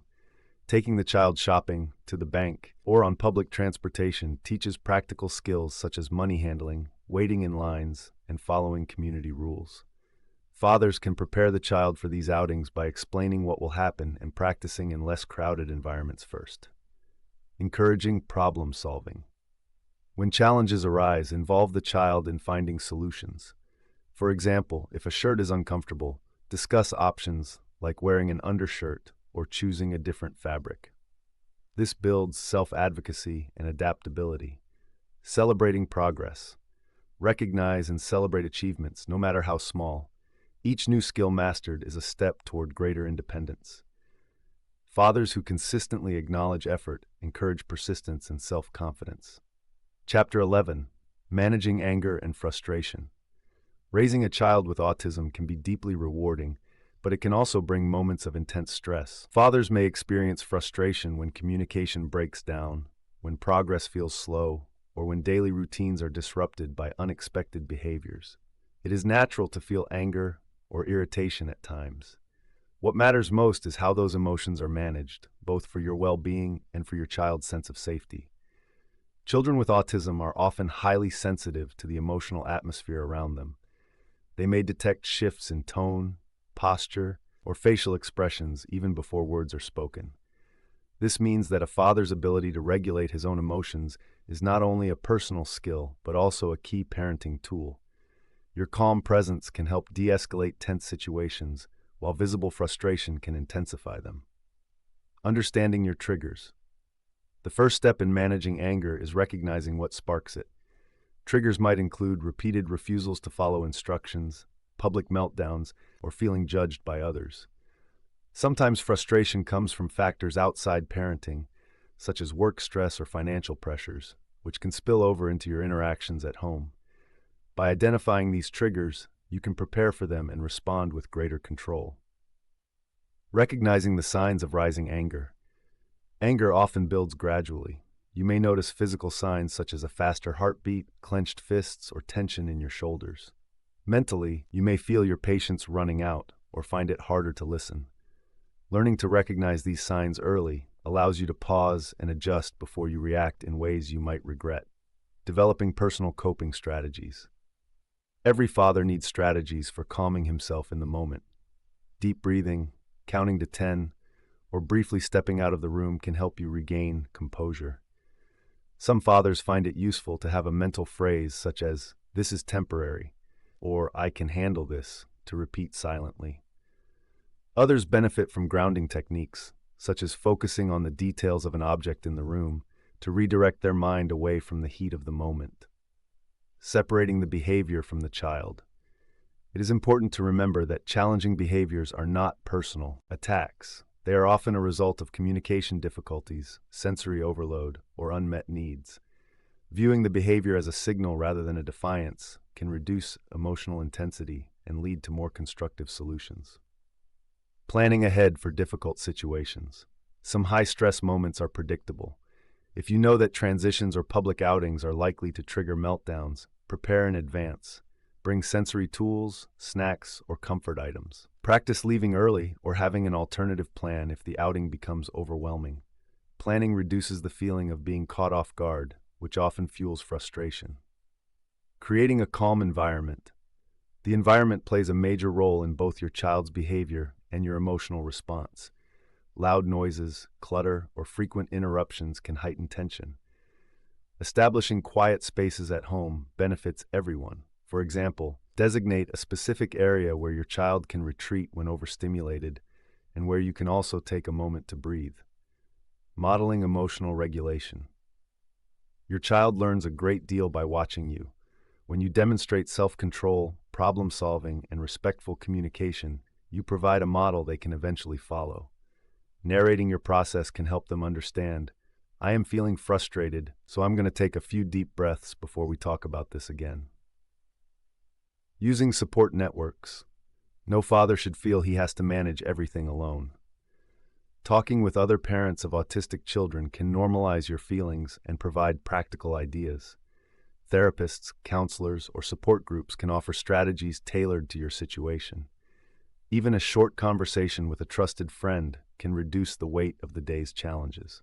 Addressing chronic stress. If you find yourself feeling angry most of the time, it may be a sign of burnout. Chronic stress affects your health, relationships, and decision-making. Make time for activities that recharge you, whether it is exercise, a hobby, or quiet time alone. Fathers who take care of their own needs are better equipped to take care of their children's needs. Repairing after a difficult moment. No parent is perfect. If you lose your temper, the most important step is to repair the relationship quickly. Apologizing to your child, even if they are young or have limited language, teaches accountability and respect. Keep the apology simple and sincere, and then focus on moving forward. Long-term perspective. Managing anger is an ongoing process, not a single skill to master. As your child grows, new challenges will arise, and your ability to respond calmly will continue to develop. Remember that your goal is not to eliminate frustration, but to handle it in a way that protects your relationship and supports your child's growth. By practicing self-awareness, preparing for challenges, and seeking support, fathers can turn moments of potential conflict into opportunities for connection and teaching. Your calm presence will not only guide your child through difficult moments, but will also show them that emotions, no matter how strong, can be managed with strength and care. Chapter 12. Your mental health. Fatherhood comes with responsibilities that can be heavy at times, and parenting a child with autism adds unique demands that can strain your emotional and mental well-being. The constant need for patience, problem-solving, and advocacy can lead to exhaustion if you do not actively care for your own mental health. Many fathers overlook this part of the parenting equation, believing that their role is to be strong at all times. Yet real strength includes recognizing when you need rest, support, and a plan for staying well. Your mental health influences every interaction you have with your child. A father who is exhausted, anxious, or depressed will find it more difficult to stay calm during challenges, maintain a hopeful perspective, and create the sense of stability a child needs. By taking care of yourself, you are not being selfish. You are ensuring that you can show up fully for your child today and in the years to come. Recognizing signs of strain. The first step in protecting your mental health is learning to recognize when it's being stretched too far. Signs of strain can include persistent irritability, loss of interest in activities you once enjoyed, difficulty sleeping, changes in appetite, frequent headaches, or feelings of hopelessness. You may notice you have less patience with your child or find yourself withdrawing from social situations. These are warning signs that should not be ignored. Understanding common mental health challenges for fathers. Fathers of children with autism are at greater risk for depression, anxiety, and burnout. The constant demands of caregiving, coupled with concerns about the future, can create chronic stress. Some fathers experience feelings of isolation if they do not know other parents in similar situations. Others carry guilt or self-blame, even though autism is not caused by parenting choices. Understanding that these feelings are common and that they can be addressed is a crucial step toward seeking help. Breaking the stigma around seeking help. Cultural expectations often tell men to deal with their problems alone, but untreated mental health issues do not resolve themselves. Therapy, counseling, or coaching can provide tools for managing stress, processing emotions, and building resilience. Speaking with a professional does not mean you are weak. It means you are taking responsibility for your health and your family's well-being. Creating a mental health routine. Good mental health does not happen by accident. Build daily habits that support your mind and body. This might include regular physical activity, even if it is as simple as a 15-minute walk each day. Adequate sleep is equally important. Establish a bedtime routine that reduces screen time and encourages relaxation. Nutrition plays a role as well, as poor eating habits can worsen mood and energy levels. The role of social connection, isolation can worsen mental health challenges. Make time for friendships and family connections, even if it means scheduling them into your week. Talking with other fathers of children with autism can be especially valuable because they understand your experiences without needing a long explanation. In-person groups, community events, and online forums can all provide a sense of belonging and understanding. Setting realistic expectations. Trying to meet impossible standards will drain you quickly. Accept that there will be good days and difficult days. Your child's progress will not always be steady, and there will be setbacks. By setting realistic expectations, you reduce the emotional impact of challenges and prevent constant disappointment. Learning to say no. Overcommitting your time and energy will leave you too depleted for what matters most. It is not only acceptable but necessary to say no to certain demands. Protect your time for rest, family, and the activities that sustain you. Finding time for yourself without guilt. Fathers often believe they must devote every spare moment to work or family. However, personal time is not a luxury. It is a requirement for balance. Whether it is reading, fishing, woodworking, or simply sitting quietly with a cup of coffee, activities that recharge you will help you return to your family with more patience and energy. When professional help is needed. If feelings of sadness, anxiety, or hopelessness persist for more than 2 weeks, or if they interfere with your daily functioning, it is time to seek professional help. Look for licensed mental health providers who have experience working with parents or caregivers. In an emergency or crisis, do not delay in contacting crisis services in your area. The long-term view. Your mental health will require ongoing care. As your child grows, new challenges will arise and your emotional responses may shift. Continually reassess your needs and adjust your routines and support systems. Prioritizing mental health is a lifelong commitment that benefits both you and your child. By addressing your own well-being with the same seriousness you give to your child's needs, you strengthen your ability to face challenges with patience and clarity. A father who is mentally healthy is better equipped to advocate, nurture, and lead his family through every stage of the autism journey. Chapter 13. Work-Life Autism Balance. Balancing work responsibilities, family life, and the unique demands of raising a child with autism is one of the most difficult challenges a father will face. Many fathers feel pulled in multiple directions at once. They want to excel at their job, be present for their child, and maintain a relationship with their partner, all while managing household responsibilities. This balancing act requires intentional planning, flexibility, and the ability to adjust priorities when necessary. The pressure of multiple roles. Fathers of children with autism often feel they are living in two different worlds. At work, the focus is on deadlines, performance, and professional expectations. At home, the focus shifts to therapy appointments, school meetings, and the constant attention that their child may require. This can create an ongoing sense of pressure that leads to exhaustion if not carefully managed. Accepting that perfect balance does not exist.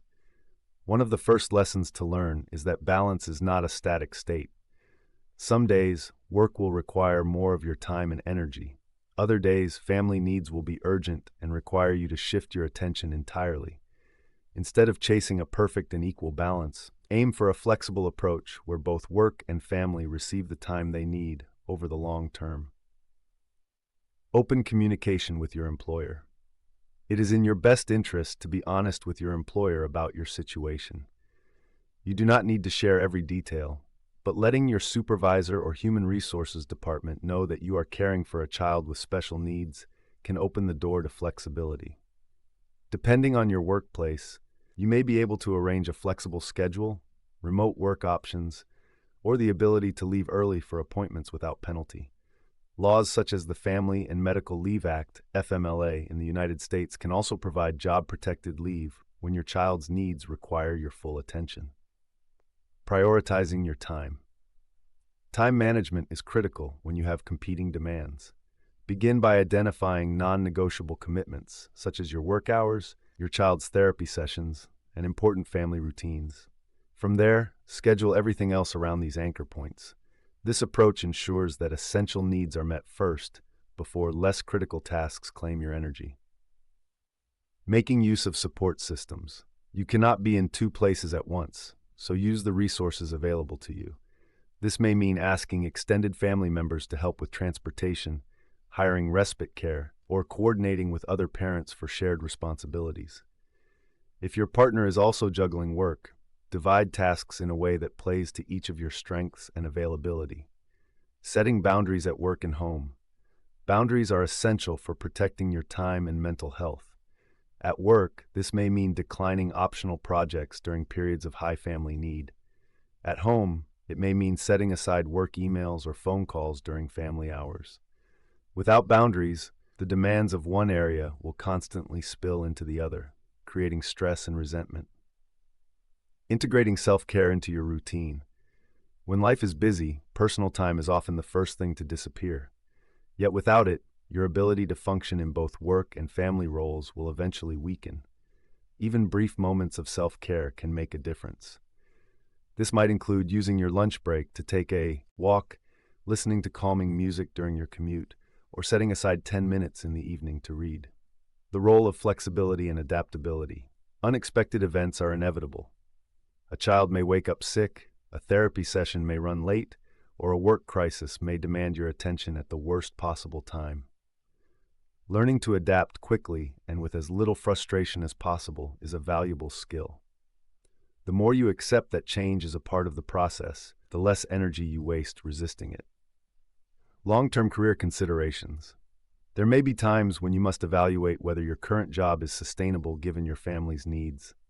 Some fathers transition into roles with more predictable hours, less travel, or greater flexibility. Others explore self-employment to gain more control over their schedule. While such changes are significant, they can reduce long-term stress and improve family life. Involving your child in your routine. Whenever possible, find ways to include your child in your daily life outside of direct caregiving. This may mean having them help with simple household tasks, joining you for errands, or accompanying you on low-stress work-related events. Inclusion strengthens your bond and helps your child learn important life skills. Protecting family time. Make a conscious effort to create moments that are free from work distractions. Shared meals, weekend activities, and regular family traditions can provide a sense of stability for your child and allow you to reconnect with your family without the constant intrusion of job-related concerns. Balancing work and family when raising a child with autism is not about achieving a perfect split between the two. It is about creating a sustainable rhythm that allows you to meet your professional obligations while being present for your child in a way that strengthens your relationship and supports their growth. With clear priorities, strong boundaries, and a willingness to adapt, you can navigate both worlds without losing sight of what matters most. Chapter 14. Marriage, Divorce, and Co-Parenting. Divorce is never easy, but when you are raising a child on the autism spectrum, the challenges are far more complex. The decisions you make will affect not only your own future, but also the long-term well-being, security, and emotional stability of your child. This chapter will help you understand the unique considerations that come with separating from a partner while parenting an autistic child, and it will give you strategies to navigate the process with as much stability as possible. The unique impact of divorce on families with an autistic child. All children are affected by divorce, but the impact on autistic children can be more intense due to their need for routine, predictability, and familiarity. Even small changes can cause distress, so the emotional and practical disruptions of a divorce can feel overwhelming. This is why planning, preparation, and careful communication are essential. Some children on the spectrum may struggle to understand why their parents are no longer living together. Others may understand on a logical level but have difficulty adjusting emotionally. It is important to remember that their reaction may not look like what you expect. Some children may withdraw, others may show more repetitive behaviors, and some may display more meltdowns or aggression. These changes do not necessarily mean you are making the wrong decision. They are signs that your child needs extra support, reassurance, and consistency during the transition. Legal considerations for custody and parenting plans. When negotiating custody and visitation schedules, it is critical to take your child's specific needs into account. A standard alternating week schedule may work well for some children, but for others, especially those with higher support needs, frequent transitions can be stressful. You may need to create a plan that minimizes the number of changes between households and ensures that each home has the same routines, sensory supports, and behavioral expectations. Courts generally prioritize the best interest of the child, and for an autistic child, best interest often means stability and specialized care. When presenting your parenting plan to the court, it can be helpful to include your child's daily routine and how each parent will maintain it, a plan for therapy sessions, medical appointments, and school meetings, how you will handle transportation between homes, how you will communicate about your child's needs without putting them in the middle. You may also need to address legal decision-making authority for education, medical care, and therapies. In some cases, one parent may have primary authority in certain areas to prevent delays in treatment or disagreements over school placement. Child support and financial support for children with disabilities. When a child has a disability, child support agreements can become more complex. Many states allow for child support to continue beyond the standard age limit if the child will need ongoing support into adulthood. If your child receives Supplemental Security Income, SSI, or Medicaid, it is important to structure child support in a way that does not jeopardize these benefits. In some cases, payments can be directed into a special needs trust rather than directly to the custodial parent, which helps preserve eligibility for government programs. It is wise to work with a family law attorney who has experience with special needs cases so that your agreement covers not only your child's current needs, but also their future care and financial stability. Communication between parents after divorce. High-conflict communication between parents is one of the most damaging experiences for children, and this is especially true for autistic children who may be more sensitive to tension and may feel overwhelmed by emotional conflict. Even if the relationship between you and your former partner is strained, it is important to keep all communication respectful and focused on your child's needs.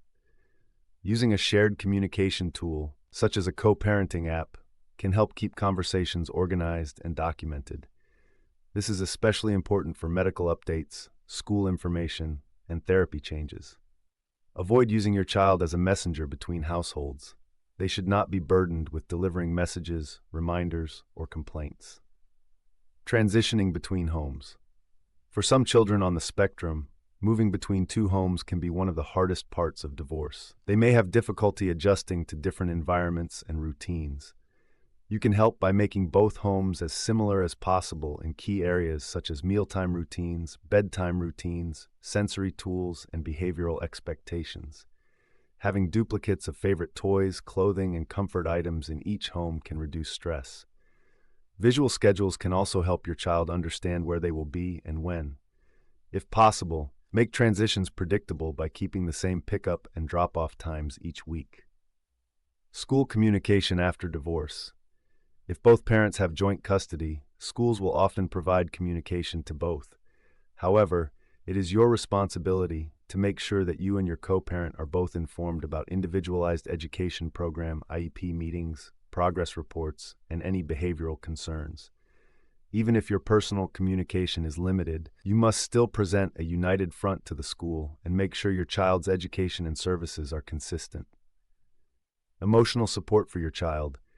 Children often need extra reassurance during and after a divorce.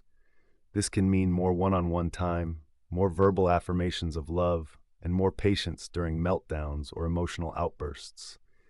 Some families find it helpful to involve a therapist who specializes in autism and family transitions. A skilled therapist can give your child tools to process changes and can provide you with strategies to support them. Self-care for both parents. It is easy to become consumed with the logistics and emotional challenges of divorce, but taking care of your own health is just as important. Parenting a child with autism requires energy, patience, and emotional balance. Regular breaks, therapy, support groups, and healthy habits can help you maintain the strength you need to care for your child. Final thoughts. While divorce is rarely easy, it does not have to mean instability for your child.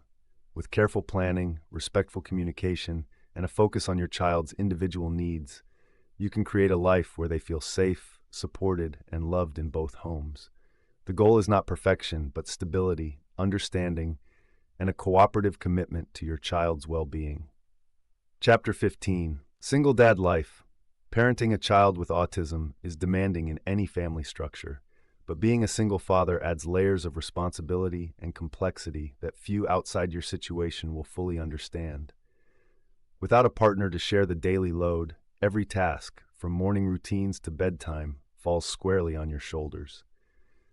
This chapter provides practical guidance for managing those demands while still giving your child the structure, stability, and care they need. Single fatherhood often happens through life circumstances such as divorce, separation, or the passing of a partner. It can also be the result of a personal choice. Whatever the reason, it means you are the primary or only caregiver. This requires clear planning, strong boundaries, and a willingness to adapt quickly when situations change. A consistent daily routine will be one of your greatest tools. Children with autism often depend on predictable schedules to reduce anxiety and maintain a sense of security.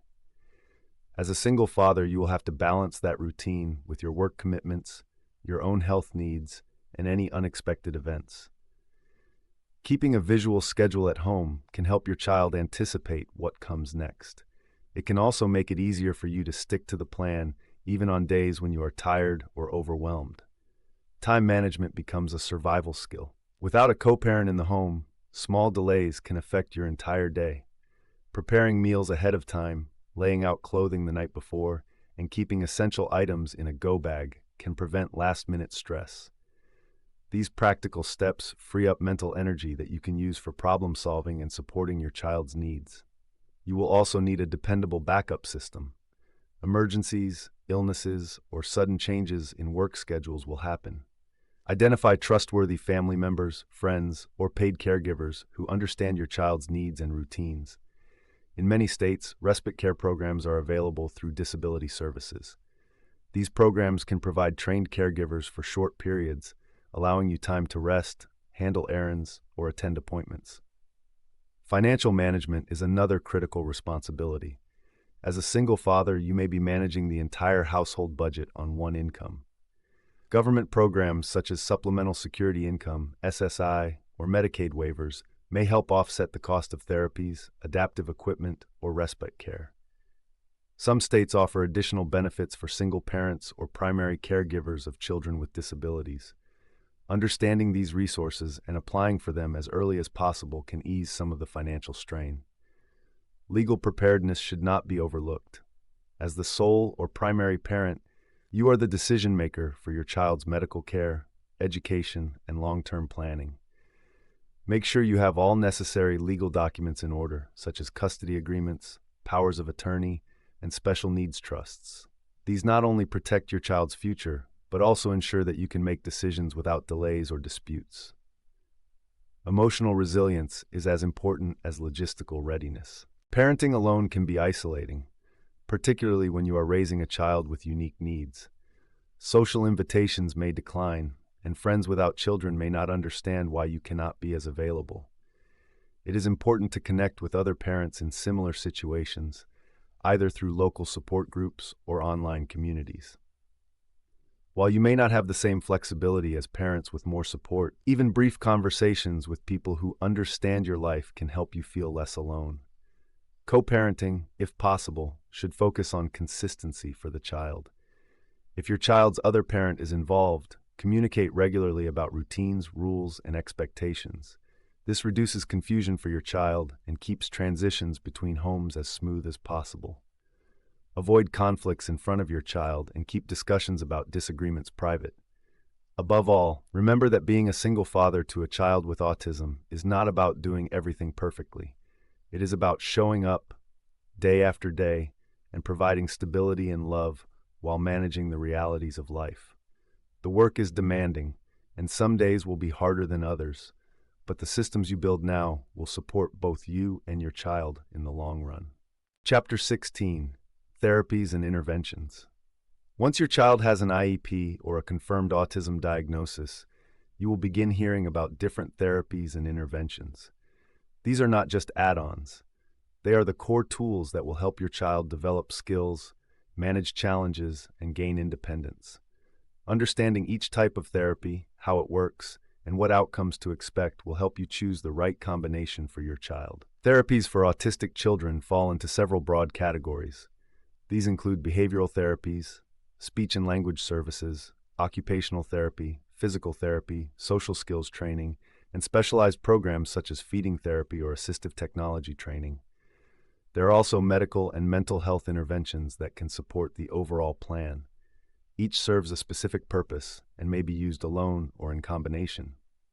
Applied Behavior Analysis, ABA.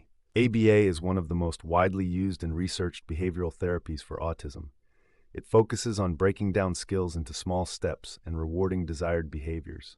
Sessions are structured and data-driven, with the therapist tracking progress in real time. ABA can help with communication, daily living skills, academics, and behavior reduction. However, not all ABA programs are the same. Some are highly rigid, while others use a more natural, play-based approach known as natural environment teaching. You should ask how the provider balances skill building with respect for your child's autonomy. A well-designed program will target skills that matter to your child's real life, not just compliance for the sake of compliance. Speech and language therapy. Many autistic children have communication challenges that go beyond spoken language.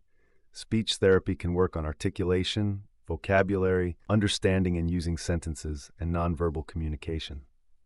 A speech-language pathologist may also work on pragmatic language, which is the social use of language, such as knowing how to start a conversation or take turns speaking.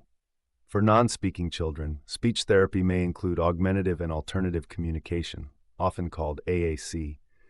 This can involve picture exchange systems, communication boards, or speech-generating devices. The goal is to ensure your child has a reliable way to communicate, even if spoken language is delayed or limited. Occupational therapy, OT. Occupational therapy helps children build the skills needed for everyday life. For autistic children, OT often focuses on sensory processing, fine motor skills, and self-care tasks like dressing, eating, or using utensils. An occupational therapist might design a sensory diet, which is a set of activities that provide the input a child needs to stay regulated. OT can also address handwriting, coordination, and adaptive equipment use. Physical therapy, PT. Some autistic children have low muscle tone, poor balance, or coordination challenges. Physical therapy focuses on gross motor skills such as walking, running, jumping, and climbing. PT can help prevent injuries, build strength, and improve participation in sports or playground activities. It can also be useful if your child has unusual walking patterns, such as toe walking. Social skills training. Social skills groups are often led by speech therapists, psychologists, or special education teachers. These sessions provide structured opportunities to learn skills like making friends, handling disagreements, and understanding social cues. Groups often use role play, video modeling, and direct feedback. Some programs pair children with peer mentors to practice skills in real settings. Feeding therapy. Feeding challenges are common in autistic children and may be related to sensory sensitivities, motor planning issues, or anxiety. Feeding therapy is often provided by occupational therapists or speech-language pathologists with specialized training.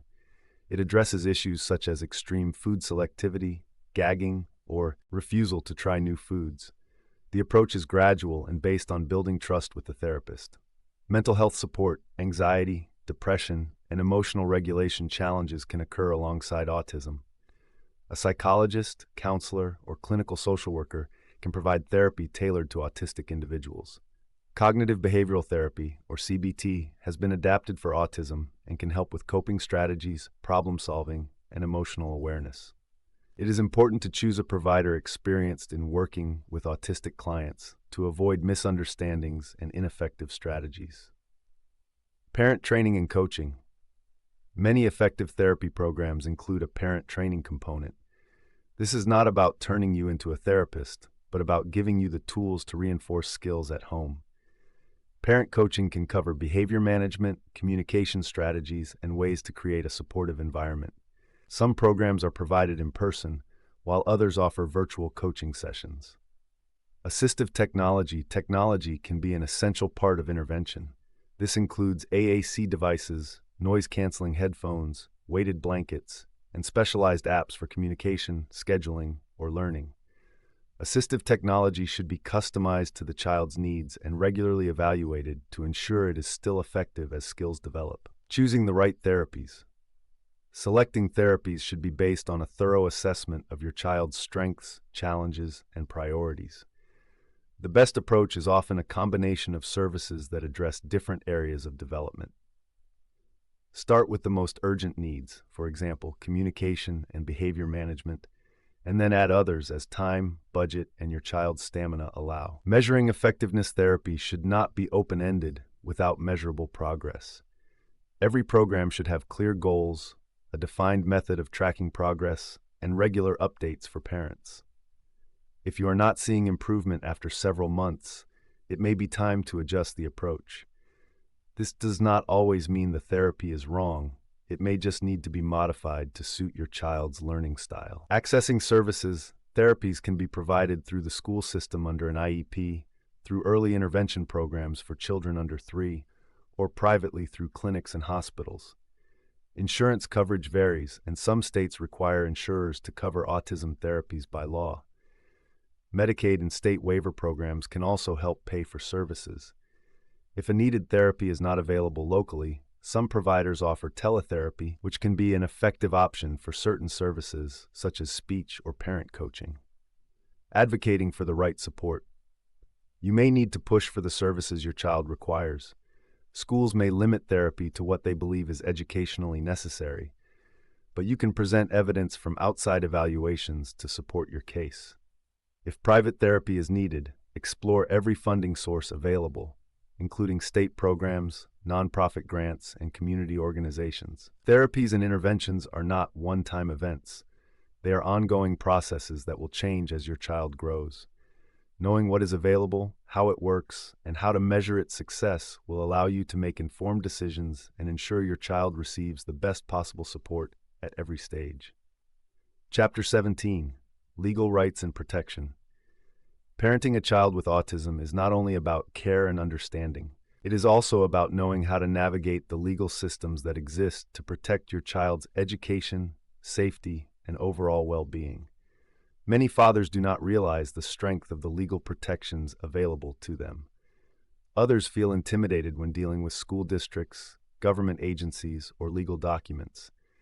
This chapter will walk you through your rights and show you how to use them to advocate effectively for your child. Your legal rights exist at both the federal and state levels. Federal laws apply everywhere in the United States, while state laws can add further protections.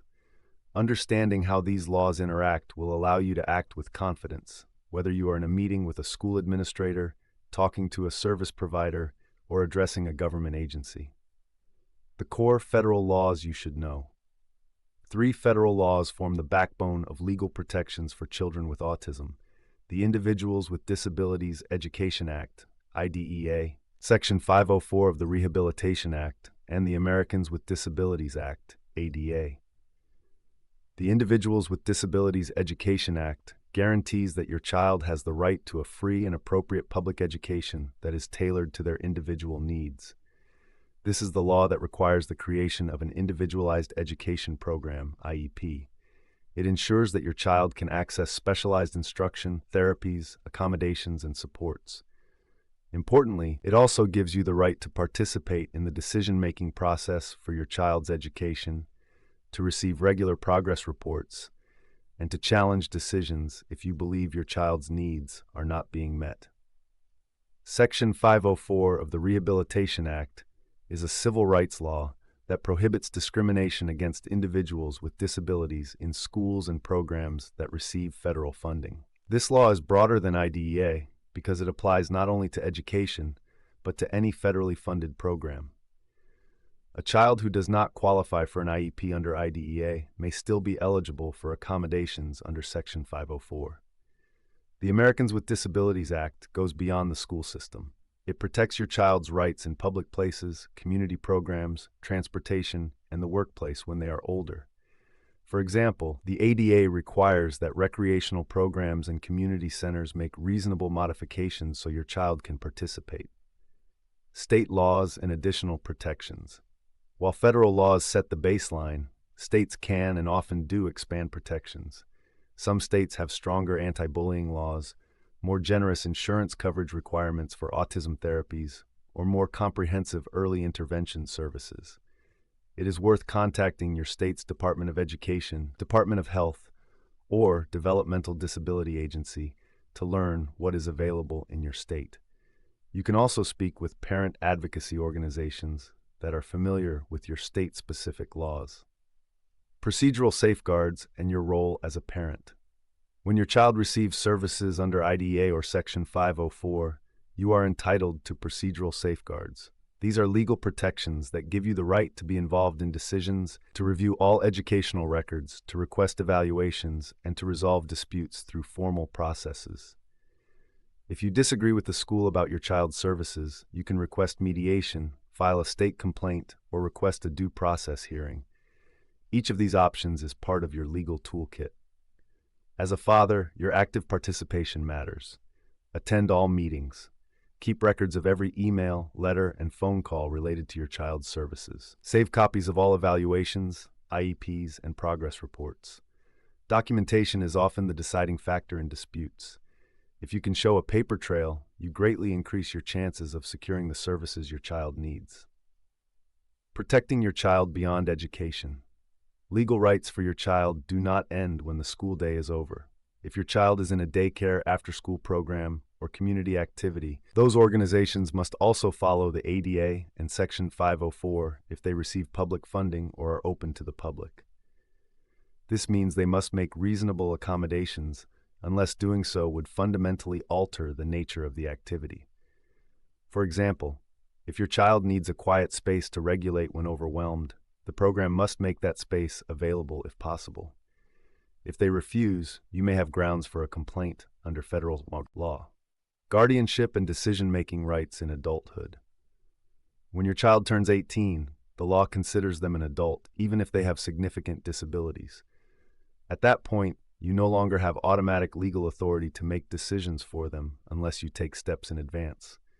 This is where guardianship, conservatorship, or supported decision-making agreements come into play. Guardianship gives you legal authority over decisions in certain areas, such as medical care, finances, or housing. Some families choose full guardianship, while others select limited guardianship, which allows the individual to keep decision-making power in some areas. Supported decision-making is a less restrictive alternative that allows your child to make decisions with your guidance without giving up their legal rights entirely. Laws on these options vary by state, so consult a disability rights attorney or your state's protection and advocacy agency well before your child turns 18. When you need an advocate or attorney. In many situations, you can handle advocacy yourself if you are prepared and organized. However, there are times when you may need a professional advocate or attorney. This is especially true if your school district refuses to provide services your child is legally entitled to, if you are facing an IEP dispute that has escalated, or if your child is experiencing discrimination in the community. Advocates and attorneys who specialize in disability law understand the system and can navigate it quickly. Some work for nonprofit organizations and may provide services for free or at a reduced rate. You can find them through your state's Parent Training and Information Center or through legal aid programs. Enforcing your rights. Having legal rights is one thing. Enforcing them is another. If your child's rights are being violated, you have options.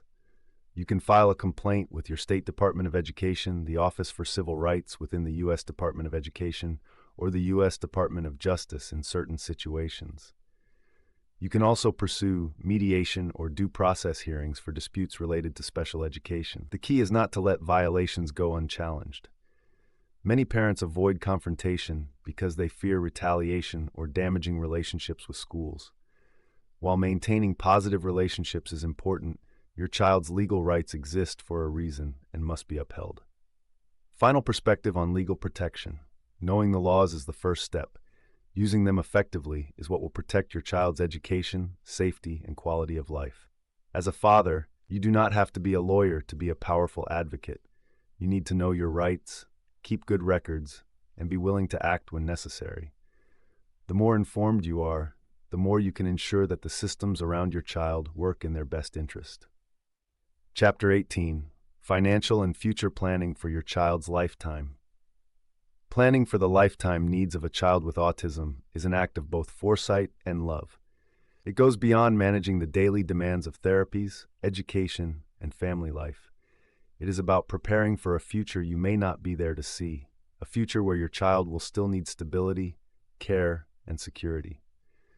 This process can be complex, but by breaking it down into deliberate steps, you can build a plan that ensures your child's well-being for decades to come. This chapter is designed to guide you through the essential elements of long-term planning: securing legal protections, preserving government benefits, creating financial structures for lifetime support, arranging housing and healthcare stability, establishing ongoing advocacy and oversight, setting clear, measurable planning goals. Your goals should not be vague hopes. They should be specific, measurable, and realistic. Common long-term goals for parents include: 1. Preserving eligibility for needs-based benefits such as Supplemental Security Income, SSI, and Medicaid. 2. Creating financial security so your child has resources to maintain quality of life without risk of exploitation or mismanagement. 3. Ensuring legal authority so someone you trust can make decisions if your child cannot. 4. Establishing a clear care plan with instructions that are practical, up-to-date, and accessible to future caregivers. 5. Maintaining stability in housing, healthcare, and community supports throughout adulthood. Think of these goals as the North Star of your planning. Every decision, financial, legal, or personal, should be measured against whether it advances these goals. 2. Understanding means-tested benefits in detail. Many autistic individuals rely on programs that have strict income and asset limits.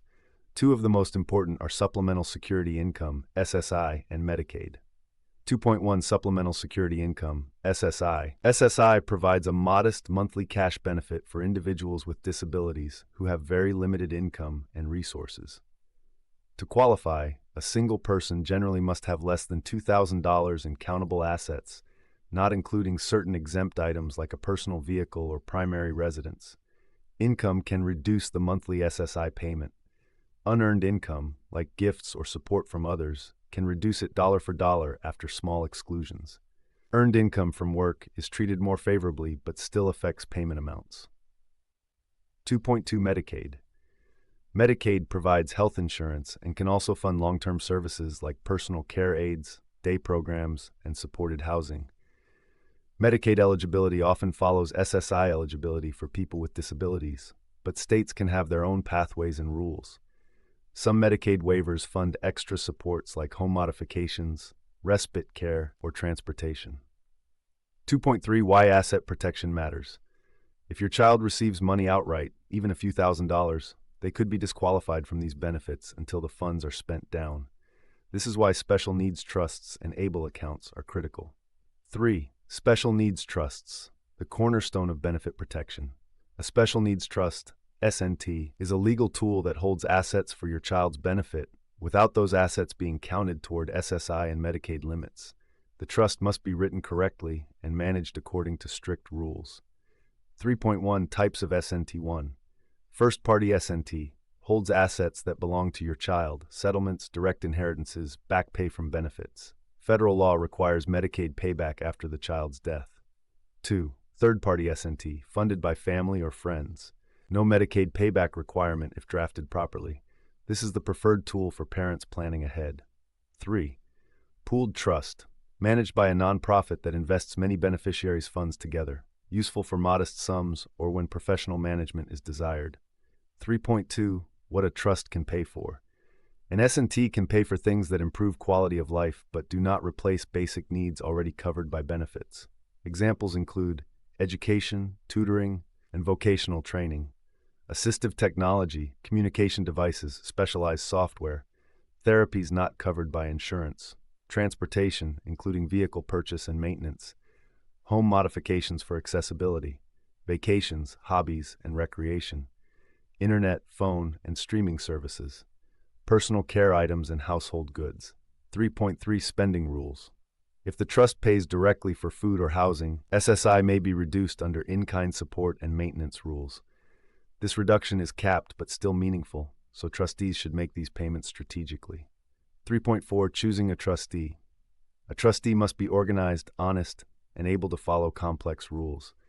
Many families name a trusted relative who knows the child well, paired with a professional co-trustee for legal and accounting oversight.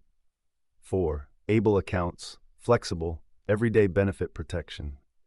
And achieving a better life experience account is like a special savings account for people with disabilities whose onset occurred before a certain age set by law. 4.1 Advantages. Savings grow tax-free. Withdrawals for qualified disability expenses are also tax-free. Does not count against SSI or Medicaid up to certain limits. Can be used for housing costs without reducing Medicaid, though SSI rules still apply. 4.2 What to use ABLE for. Routine, predictable expenses. Rent, utilities, transportation, technology, medical copays, education. Purchases that would cause an SSI reduction if paid directly by someone else. 4.3 ABLE and trusts together. The trust can transfer limited funds to the ABLE account for specific expenses, simplifying record keeping and avoiding unintentional benefit reductions. 5. Legal authority. When your child turns 18, at age 18, your child is a legal adult, even if they still need significant help. Planning ahead avoids gaps in decision-making. Options include full guardianship, court-appointed authority over financial and personal decisions, removes certain rights, use only when necessary, limited guardianship, authority only in specific areas, allowing your child to retain other rights. Power of attorney. Your child authorizes someone to help with financial or medical matters. Supported decision-making agreements. Formal arrangement where your child keeps all legal rights but gets structured help from chosen supporters. 6. Housing and long-term care planning. Housing is one of the most challenging and emotional parts of future planning. Possible models include remaining in the family home with in-home supports, supported living, independent or semi-independent housing with staff support, group homes, shared housing with staff on site 24/7. Trust-owned or LLC-owned housing gives long-term stability and control over location and staff. Housing costs paid directly by a trust can reduce SSI, but safety and stability may outweigh the reduction. 7. Employment and work incentives. Work can bring purpose, community, and income, but must be balanced with benefit protection. Key programs include trial work period for SSDI, lets individuals test working without losing benefits immediately. Medicaid buy-in, allows some people to keep Medicaid while earning more than normal limits. Plan to achieve self-support pass, lets beneficiaries set aside income for work-related goals without losing benefits. 8. Life insurance as a funding tool. Life insurance is often the most cost-effective way to ensure the special needs trust is funded after your death. Policies can be single life, on one parent, or survivorship pays after both parents pass. Always name the special needs trust as the beneficiary, never the child directly. 9. Building a lifetime advisory team. Your plan should not depend on one person.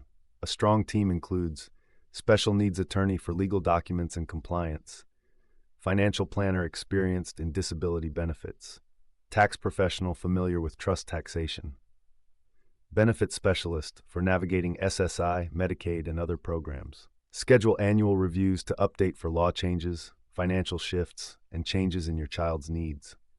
10. Organizing and maintaining your plan.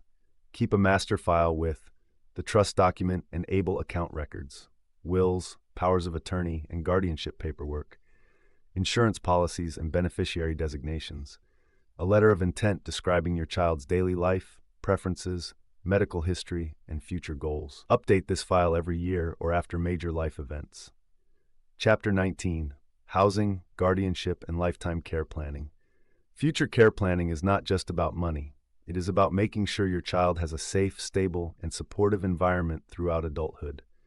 Housing arrangements, legal authority, and caregiving transitions all require advanced thought. Housing options. Autistic adults have a wide range of housing needs. Some may live independently with minimal supports, while others require full-time supervision. Housing possibilities include remaining in the family home with caregiver support, renting an apartment with supported living services, living in a group home, purchasing a residence through a trust or cooperative housing arrangement. Each option has financial, legal, and personal considerations. Group homes and supported living arrangements often have waiting lists, so early application is essential. When housing is paid for by a trust or a third party, it may affect SSI payments, but the stability and safety may outweigh the reduction. Guardianship and supported decision-making. When a child turns 18, they are legally an adult. If they cannot manage their own personal, medical, or financial affairs, a parent may seek guardianship through the court. Guardianship grants legal authority to make decisions on behalf of the adult child, but also removes certain rights. It should be considered only when necessary. Alternatives include supported decision-making agreements, powers of attorney for healthcare and finances, limited guardianship that applies only to specific areas. Every state has different rules and forms, so begin the process at least a year before your child turns 18 to avoid gaps in decision-making authority. Choosing future caregivers. Selecting a future caregiver is one of the most personal decisions you will make. This may be a family member, a trusted friend, or a professional guardian. It is important to have both a primary and a backup choice.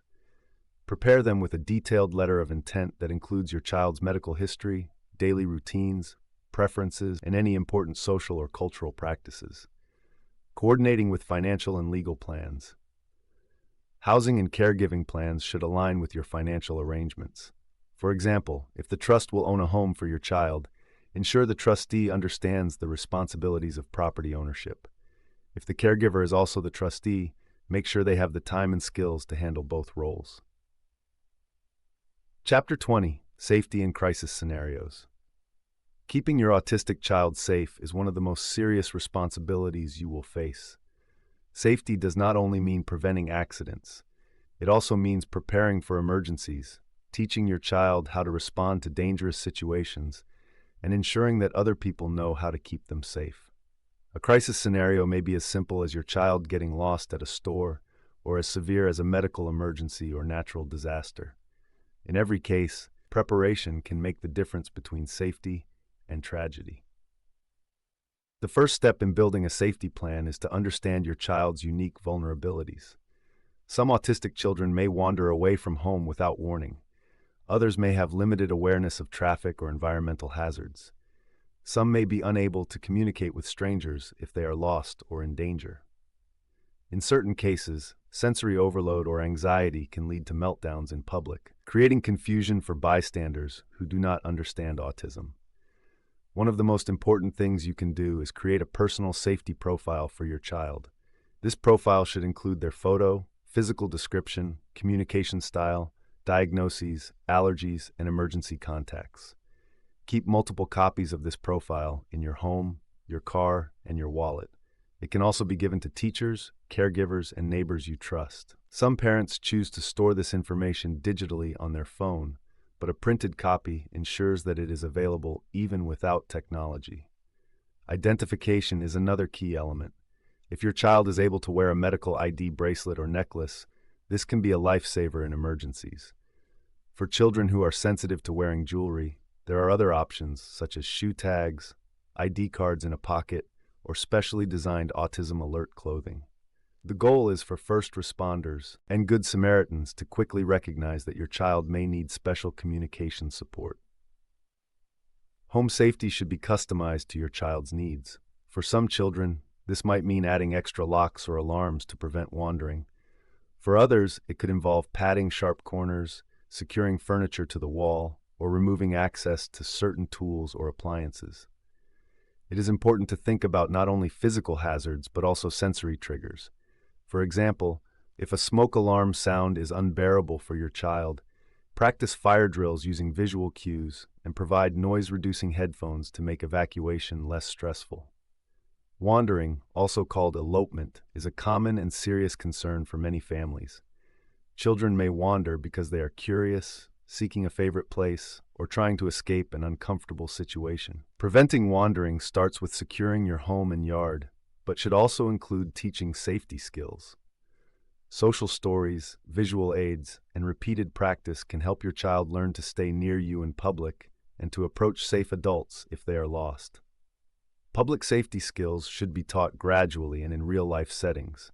This may include looking both ways before crossing the street, recognizing traffic lights, learning to wait at a bus stop, or asking for help from a store employee. Break these skills into small steps and practice them repeatedly. For older children and teens, safety training should expand to include topics such as stranger danger, internet safety, and how to respond if approached by law enforcement. Medical emergencies require another layer of preparation. Keep a list of your child's medical history, current medications, and healthcare providers in an easy-to-find place. Consider creating a go bag that contains this information along with comfort items, snacks, and basic supplies. In a true emergency, you may not have time to gather these things. Practice explaining your child's needs quickly and clearly to emergency responders. The ability to provide accurate information under stress is critical. Crisis planning should also account for behavioral emergencies. If your child experiences meltdowns or aggressive behavior during high-stress situations, create a written crisis plan that describes what triggers to avoid, how to safely de-escalate, and what interventions work best. Share this plan with anyone who may be responsible for your child's care, including schools, therapy providers, and respite workers. Natural disasters such as floods, hurricanes, wildfires, and severe storms bring additional challenges. Prepare your home with emergency supplies and know your community's evacuation routes. If your child relies on medical equipment or refrigerated medications, have a backup power plan. Practice evacuations with your child so they are familiar with the process, even if the real event is chaotic. For children who have difficulty leaving home quickly, plan for extra time, and consider identifying a trusted neighbor who can help. It is also important to establish strong connections with local first responders. Many police and fire departments offer autism awareness training and are willing to add your child's information to a confidential database. This ensures that if they respond to a call at your home, they are already aware of your child's needs and communication style. You can also request a voluntary premise alert in some jurisdictions so dispatchers have your child's profile on file. Finally, remember that safety planning is an ongoing process. Your child's needs will change as they grow, and new situations will require new strategies. Review your safety plan at least twice a year and update it whenever there is a significant change in routines, living arrangements, or health status. The more proactive you are, the more prepared you will be when the unexpected happens. Chapter 21, Teen and Adult Transitions. The transition from adolescence to adulthood is one of the most significant and challenging periods in the life of an autistic individual and their family. For fathers, it is a time that demands both careful planning and emotional readiness. This stage is not simply about a child growing older. It is about helping them develop the skills, supports, and legal protections they need to navigate a more independent and complex world. One of the first considerations is the shift in educational services. In the United States, special education rights under the Individuals with Disabilities Education Act, IDEA, typically end when the student graduates with a regular diploma or reaches the age of 21, depending on state laws. This means that the familiar structure of individualized education programs, IEPs, and guaranteed school-based supports will no longer be available. Fathers must work with the school system well before this cutoff to ensure that transition planning is part of the IEP process. This includes setting goals for post-secondary education, vocational training, or entry into the workforce, and determining what supports will be necessary to achieve those goals. Transition services should ideally begin by age 14 to 16, giving enough time to teach life skills, self-advocacy, and employment readiness. Employment can take many forms, from competitive work in the community to supported employment programs or sheltered workshops. Some autistic individuals thrive in structured jobs that align with their interests, while others may require ongoing support to maintain employment. Fathers should explore resources such as state vocational rehabilitation agencies, which help people with disabilities prepare for and find jobs. These agencies can fund job coaching, assistive technology, and training programs. Housing is another major consideration. Independent living is not always the goal or the best fit, but exploring the range of housing options is important. These can include living at home with family, supported living arrangements with staff assistance, group homes, or supervised apartment programs. Each option has different costs, eligibility requirements, and levels of independence. It is important to start researching and visiting potential housing programs years before they are needed, as waiting lists can be long. Healthcare planning becomes increasingly important during this stage. At age 18, your child will legally be an adult, which changes your ability to make medical decisions on their behalf. If your child will need assistance making healthcare or financial decisions, you may need to explore legal options such as guardianship, limited guardianship, or supported decision-making agreements. Guardianship gives a parent legal authority to make certain decisions for the adult child, but it also removes some of their rights, so it should be approached carefully and only if necessary. Supported decision-making allows the adult to retain their legal rights while identifying trusted people who can help them make choices. Fathers should consult with an attorney who has experience in disability law to understand which option is best suited to their child's abilities and needs. The transition period is also a time to strengthen daily living skills. This includes teaching money management, grocery shopping, cooking simple meals, using public transportation, and practicing basic home maintenance. Even if the individual will not live alone, these skills increase self-confidence and independence. Skills can be taught gradually, starting with observation, then practicing together, and finally giving the individual responsibility for completing the task on their own with minimal oversight. Social engagement during the adult years is another key factor in quality of life. Friendships and community involvement help reduce isolation and improve emotional well-being. Fathers can help by identifying social opportunities such as autism-friendly recreation programs, interest-based clubs, volunteer, work, or online communities. Some autistic individuals may prefer limited social interaction, but having a network of supportive people outside the family remains important. Finances during the adult years can be complex. At age 18, eligibility for programs such as Supplemental Security Income (SSI) is based on the individual's income and resources rather than the parents'. SSI can provide monthly payments to cover basic needs, and Medicaid eligibility often comes with it, providing access to health services and long-term support programs. Fathers should apply for SSI as soon as the child turns 18 if they meet eligibility requirements. Additionally, Medicaid waivers can provide funding for housing support, job coaching, day programs, and personal care services. These waivers vary by state and often have waiting lists, so it is critical to apply early. Transportation is another area to consider. Some autistic adults can learn to drive, while others may rely on public transit, paratransit, or rides from family and friends. Learning safe navigation of the community should be part of the transition plan, with an emphasis on personal safety and problem-solving in unfamiliar situations. During this stage, fathers must also think about long-term continuity of care. This means identifying who will step into a support role if you are unable to do so in the future. It may involve naming a co-guardian, trustee, or power of attorney in legal documents. The more these roles are planned and discussed ahead of time, the less stressful it will be if changes in care become necessary. Finally, it is important to acknowledge that transitions are rarely smooth. There will be setbacks, changes in plans, and periods of uncertainty. The goal is not to create a perfect future, but to build a strong foundation of skills, supports, and legal protections so your child can live as fully and independently as possible.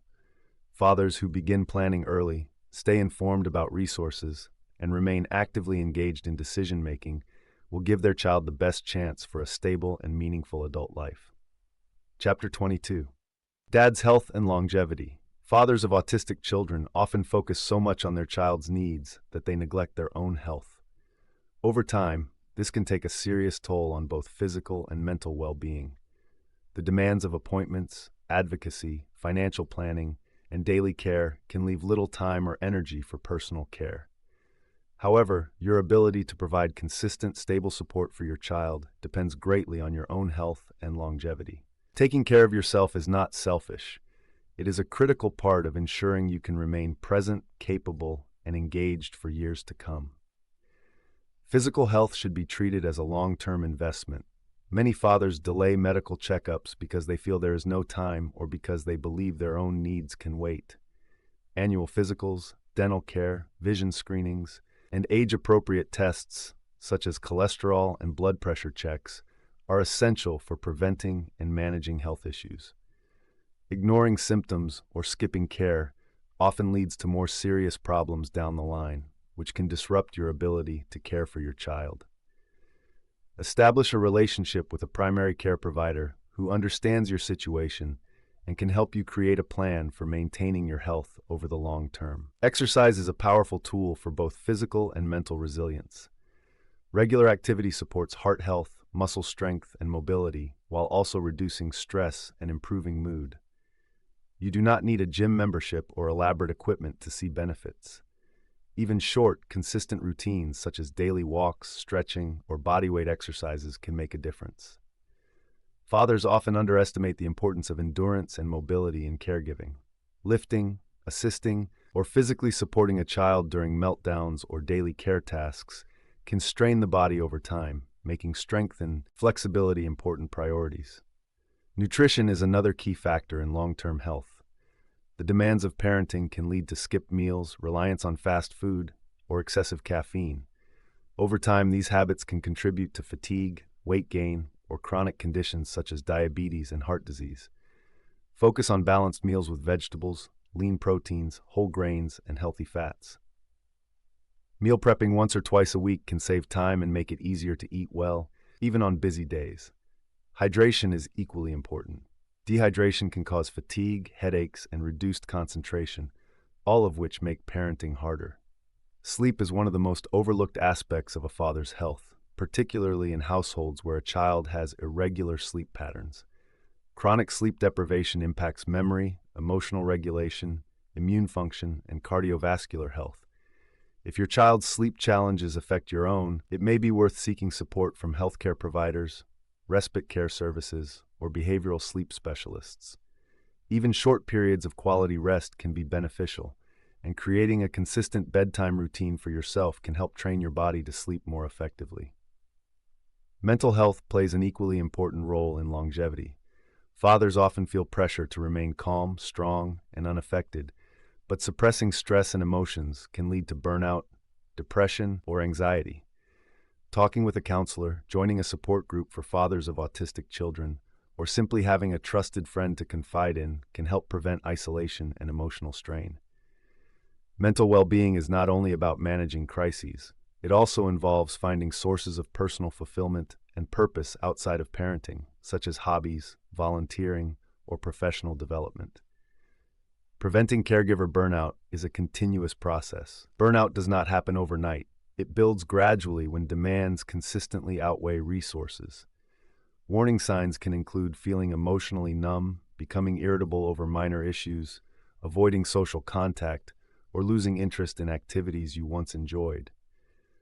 Recognizing these signs early allows you to make adjustments, such as seeking respite care, adjusting work schedules, or redistributing responsibilities among family members. Financial health also influences overall stability and longevity. Ongoing medical, therapy, and educational expenses can place strain on a family's budget. Fathers who actively manage finances, tracking expenses, building emergency savings, and planning for retirement reduce stress and create a more secure environment for their child. Working with a financial planner who understands special needs families can help ensure both your future and your child's future are protected. Maintaining social connections supports both mental and physical health. Friendships and community involvement can lower stress, reduce the risk of depression, and increase life satisfaction. Many fathers unintentionally withdraw from social life as parenting responsibilities grow, but staying connected to others can provide valuable emotional support and perspective. Another key part of longevity planning is identifying who will support your child if you are unable to do so due to illness or aging. This includes legal planning, such as naming a guardian or trustee, but also personal planning, teaching other family members or trusted friends about your child's routines, preferences, and needs. By creating a clear plan, you reduce the anxiety that comes with uncertainty about your child's future care. Finally, fathers must accept that self-care is not optional. You are a central figure in your child's life, and your presence matters. Every healthy habit you build today increases the likelihood that you will be there to guide, support, and advocate for them well into their adult years. Small, consistent changes in how you care for your body, mind, and relationships can add years to your life and improve the quality of the years you have. Chapter 23: A Father's Legacy. Every father leaves a legacy. For some, it is measured in career accomplishments or possessions. For others, it is the stories, lessons, and values passed down to their children. When you are the father of an autistic child, your legacy is shaped not only by the life you have lived, but also by the way you have responded to your child's needs, advocated for their rights, and built a foundation for their future. This legacy is not about perfection. It is about presence, persistence, and love expressed in ways that will outlast your lifetime. A legacy begins with the choices you make every day. The way you handle challenges, the patience you show, the values you model, and the knowledge you share with your child all become part of the history you leave behind. Even in the moments when you feel you are struggling, you are showing your child something important. That commitment is stronger than difficulty, and that love can endure frustration and fatigue. One of the most important parts of your legacy is advocacy. Many fathers underestimate how much influence they have in shaping the opportunities available to their child. Every IEP meeting you attend, every service you fight to secure, every time you speak up in a medical or educational setting, you are building a path that makes it easier for your child to thrive. Over time, these actions create a record of persistence and determination. They also set a standard for your child, showing that they have the right to be heard and supported. Another lasting element of your legacy is the preparation you leave for your child's future. This includes legal and financial planning to ensure your child has the resources and protection they need when you are no longer able to provide direct care. Establishing a special needs trust, identifying potential guardians, understanding government benefits, and documenting your wishes are all practical steps that have lasting impact. These are not simply administrative tasks. They are acts of love that provide stability and security long after you are gone. Your legacy is also emotional. Children remember how they felt in your presence. They remember whether you believed in them, whether you took joy in their achievements, and whether you treated them with respect even when they were struggling. For an autistic child who may face misunderstanding or exclusion in the world, the memory of a father's unwavering belief can be a powerful source of strength. You have the opportunity to be the person who sees them clearly, accepts them fully, and affirms their worth without condition. Part of building a strong legacy involves sharing your story. Document your journey in whatever way feels natural, through writing, video messages, or simple conversations. Talk about your challenges and victories. Explain what you learned and what you wish you had known earlier. These personal accounts are not only for your child, but also for future caregivers, siblings, or even other families who may benefit from your insight. By telling your story, you make your experience part of something larger, contributing to the collective knowledge of how to raise and support autistic children with compassion and determination. The relationships you nurture outside your immediate family are another important part of your legacy. The community connections you build, whether with neighbors, extended family, friends, or support networks, help create a safety net for your child. A well-established network means that your child will have people to turn to for guidance, companionship, and help, even when you are no longer the primary source of support. Your legacy also includes the example you set for how to navigate life's difficulties. The world can be unpredictable and sometimes unfair.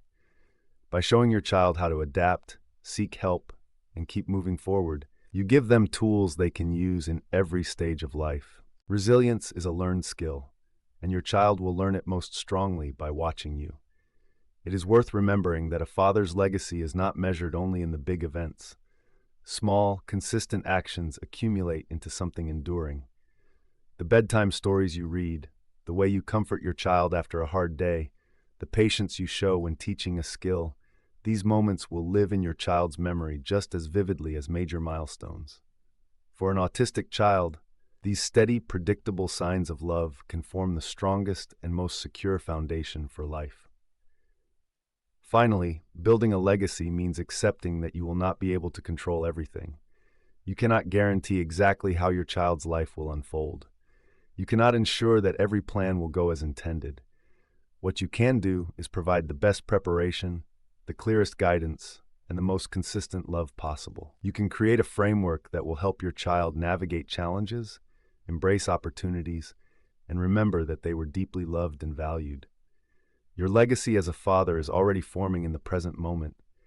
It is built in how you respond today, in the structures you put in place for tomorrow, and in the example you leave for the future. Whether through advocacy, preparation, emotional support, or simply showing up day after day, you are shaping a lasting imprint that your child will carry forward. In the end, your legacy is not defined by circumstances, but by the steady, enduring love you have chosen to give. Resources: State-by-State Contact Guide for Developmental Disability and Waiver Programs. Understanding and using the State Waiver Contact Guide. Every state in the United States offers some form of Medicaid waiver or similar program that can help families of children with autism access crucial supports. These waivers are designed to provide services that might not otherwise be available through standard insurance. They can cover things like in-home help, respite care, therapy, adaptive equipment, and sometimes even programs that allow parents to be paid caregivers for their own child. However, the process for applying can feel overwhelming. Requirements vary widely from state to state, and the language used by agencies can be confusing. This guide is here to simplify the first step, knowing who to call. When you contact your state office, remember that the person answering the phone may not immediately understand what you are asking for if you simply say, "Autism Services." Instead, it helps to use the official names of the waivers or programs your state offers, which are included in each listing. If you do not yet know which one you qualify for, you can still start the conversation by saying something like, "I am the parent of a child with autism, and I want to apply for home and community-based services or a developmental disabilities waiver." This makes it easier for the staff to point you in the right direction. Be prepared to provide basic information about your child's diagnosis, age, and needs. In most cases, you will need to submit documentation from a doctor or psychologist.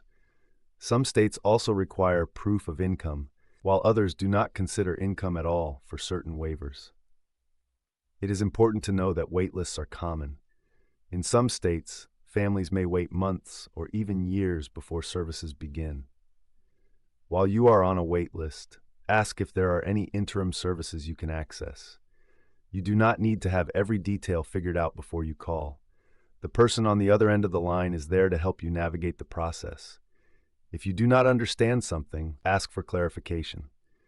If you are told you are not eligible, you can ask to have that decision reviewed or find out about other programs that might help.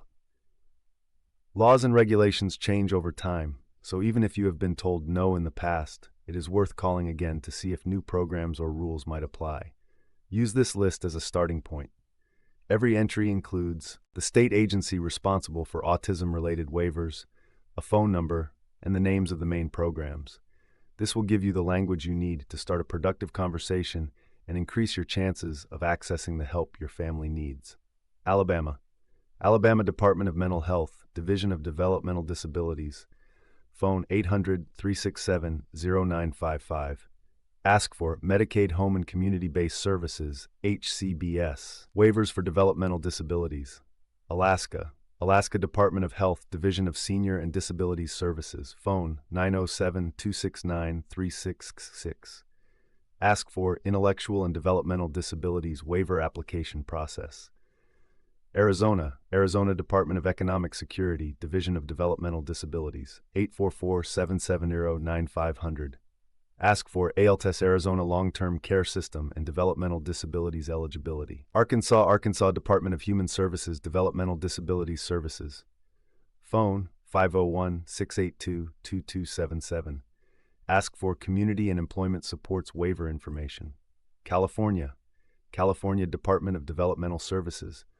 916-654-1690. Ask for Regional Center Referral for Developmental Disability Services and HCBS waivers. Colorado. Colorado Department of Healthcare Policy and Financing. Office of Community Living. Phone 303-866-2993. Ask for Developmental Disabilities Waiver and Supported Living Services. Waiver application. Connecticut. Connecticut Department of Developmental Services. Phone 860-418-6000. Ask for Medicaid waiver programs for individuals with intellectual and developmental disabilities. Delaware Division of Developmental Disabilities Services. 302-744-9600. Ask for Lifespan Waiver and Children's Community Alternative Disability Program. Florida. Florida Agency for Persons with Disabilities. Phone 844-766-7517. Ask for iBudget Waiver Application and Medicaid Waiver Enrollment Process. Georgia. Georgia Department of Behavioral Health and Developmental Disabilities. 877-217-4462. Ask for Comp and Now Waivers, Comprehensive Supports Waiver Program and New Options Waiver Program. Hawaii. Hawaii Department of Health Developmental Disabilities Division. Phone 808-733-9172. Ask for Medicaid waiver for individuals with intellectual and developmental disabilities. Idaho. Idaho Department of Health and Welfare Developmental Disabilities Program. Phone 208-334-5512.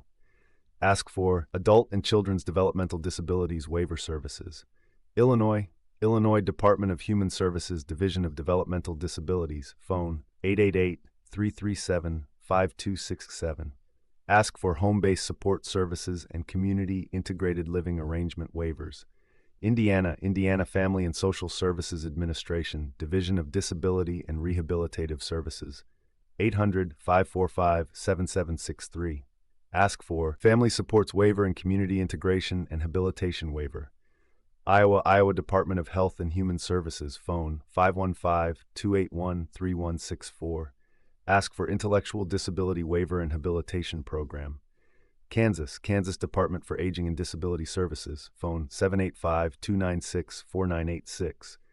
Ask for Intellectual Developmental Disability Waiver and Autism Waiver Services. Kentucky. Kentucky Cabinet for Health and Family Services, Division of Developmental and Intellectual Disabilities. Phone 502-564-4527. Ask for Michelle P. Waiver and Supports for Community Living Waiver. Louisiana. Louisiana Department of Health, Office for Citizens with Developmental Disabilities. 866-783-55553. Ask for New Opportunities Waiver, Residential Options Waiver, and Children's Choice Waiver. Maine Department of Health and Human Services, Office of Aging and Disability Services. Phone 207-287-9200. Ask for Section 21 and Section 29 waivers for developmental disabilities and autism. Maryland. Maryland Developmental Disabilities Administration. Phone 410-767-5600. Ask for Community Pathways Waiver, Community Supports Waiver, and Family Supports. Massachusetts. Massachusetts Department of Developmental Services. Phone 617-727-5608. Ask for adult and children's waiver programs, including the intensive supports waiver. Michigan Department of Health and Human Services, Behavioral Health and Developmental Disabilities Administration, phone 517-335-0196. Ask for Habilitation Supports Waiver and Children's Waiver Program. Minnesota Department of Human Services, Disability Services Division, phone 651-431-2000. Ask for Developmental Disabilities Waiver and Consumer-Directed Community Supports. Mississippi Department of Mental Health, Bureau of Intellectual and Developmental Disabilities, phone 601-359-1288. Ask for Intellectual Disabilities Developmental Disabilities Waiver Program. Missouri Department of Mental Health, Division of Developmental Disabilities, phone 800-207-9329. Ask for Comprehensive Waiver, Community Support Waiver, and Partnership for Hope Waiver. Montana Department of Public Health and Human Services, Developmental Disabilities Program, 406-444-2995. Ask for Developmental Disabilities Home and Community-Based Services Waiver. Nebraska Department of Health and Human Services, Division of Developmental Disabilities, phone 877-667-6266. Ask for Comprehensive Developmental Disabilities Waiver and Day Services. Waiver. Nevada Department of Health and Human Services, Aging and Disability Services Division, phone 775-687-421. Ask for Intellectual Developmental Disabilities Waiver Services and Autism Treatment Assistance Program. New Hampshire Department of Health and Human Services, Bureau of Developmental Services, phone 603-271-504. Ask for Medicaid waivers for individuals with developmental disabilities and acquired brain disorders. New Jersey Department of Human Services, Division of Developmental Disabilities, phone 800-832-9173. Ask for Community Care Program and Supports Program. New Mexico Department of Health Developmental Disabilities Supports Division, phone 505-476-8973. Ask for Developmental Disabilities Waiver and Me Via Self-Directed Waiver. New York State Office for People with Developmental Disabilities, phone 866-946-9733. Ask for Home and Community-Based Services Waiver for People with Developmental Disabilities. North Carolina Department of Health and Human Services, Division of Mental Health, Developmental Disabilities, and Substance Abuse Services, phone 919-733-7011. Ask for Innovations Waiver. North Dakota Department of Human Services, Developmental Disabilities Division, phone 701-328-8930. Ask for Traditional Individuals with Developmental Disabilities Waiver and Autism Waiver. Ohio Department of Developmental Disabilities, phone 800-617-6733. Ask for Level 1 Waiver, Individual Options Waiver, and Self-Empowered Life Funding Waiver. Oklahoma Department of Human Services, Developmental Disabilities Services, phone 405-521-3571. Ask for Community Waiver and In-Home Supports Waiver. Oregon Department of Human Services, Office of Developmental Disabilities Services, phone 503-945-5811. Ask for Comprehensive Services Waiver and Support Services Waiver. Pennsylvania Department of Human Services, Office of Developmental Programs, phone 888-565-9435. Ask for Consolidated Waiver, Person-Family Directed Support Waiver, and Community Living Waiver. Rhode Island Department of Behavioral Health Care, Developmental Disabilities and Hospitals, phone 401-462-3421. Ask for Developmental Disabilities Waiver Services. South Carolina Department of Disabilities and Special Needs, phone 800-289-7012. Ask for Intellectual Disability, Related Disabilities Waiver, Community Supports Waiver, and Head and Spinal Cord Injury Waiver. South Dakota Department of Human Services, Division of Developmental Disabilities, phone 605-773-3438. Ask for Choices Waiver and Family Support 360 Waiver. Tennessee Department of Intellectual and Developmental Disabilities, phone 800-535-9725. Ask for Employment and Community First Choices Program. Texas Texas Health and Human Services Commission, Intellectual and Developmental Disability Services, 512-438-3011. Ask for Home and Community-Based Services Waiver, Texas Home Living Waiver, and Community First Choice. Utah Department of Human Services, Division of Services for People with Disabilities, phone 801-538-42000. Ask for Community Supports Waiver, Acquired Brain Injury Waiver, and Physical Disabilities Waiver. Vermont Department of Disabilities, Aging and Independent Living, Developmental Disabilities Services Division, phone 802-241-0300. Ask for Developmental Disabilities Home and Community-Based Services. Virginia Department of Behavioral Health and Developmental Services, 804-786-3921.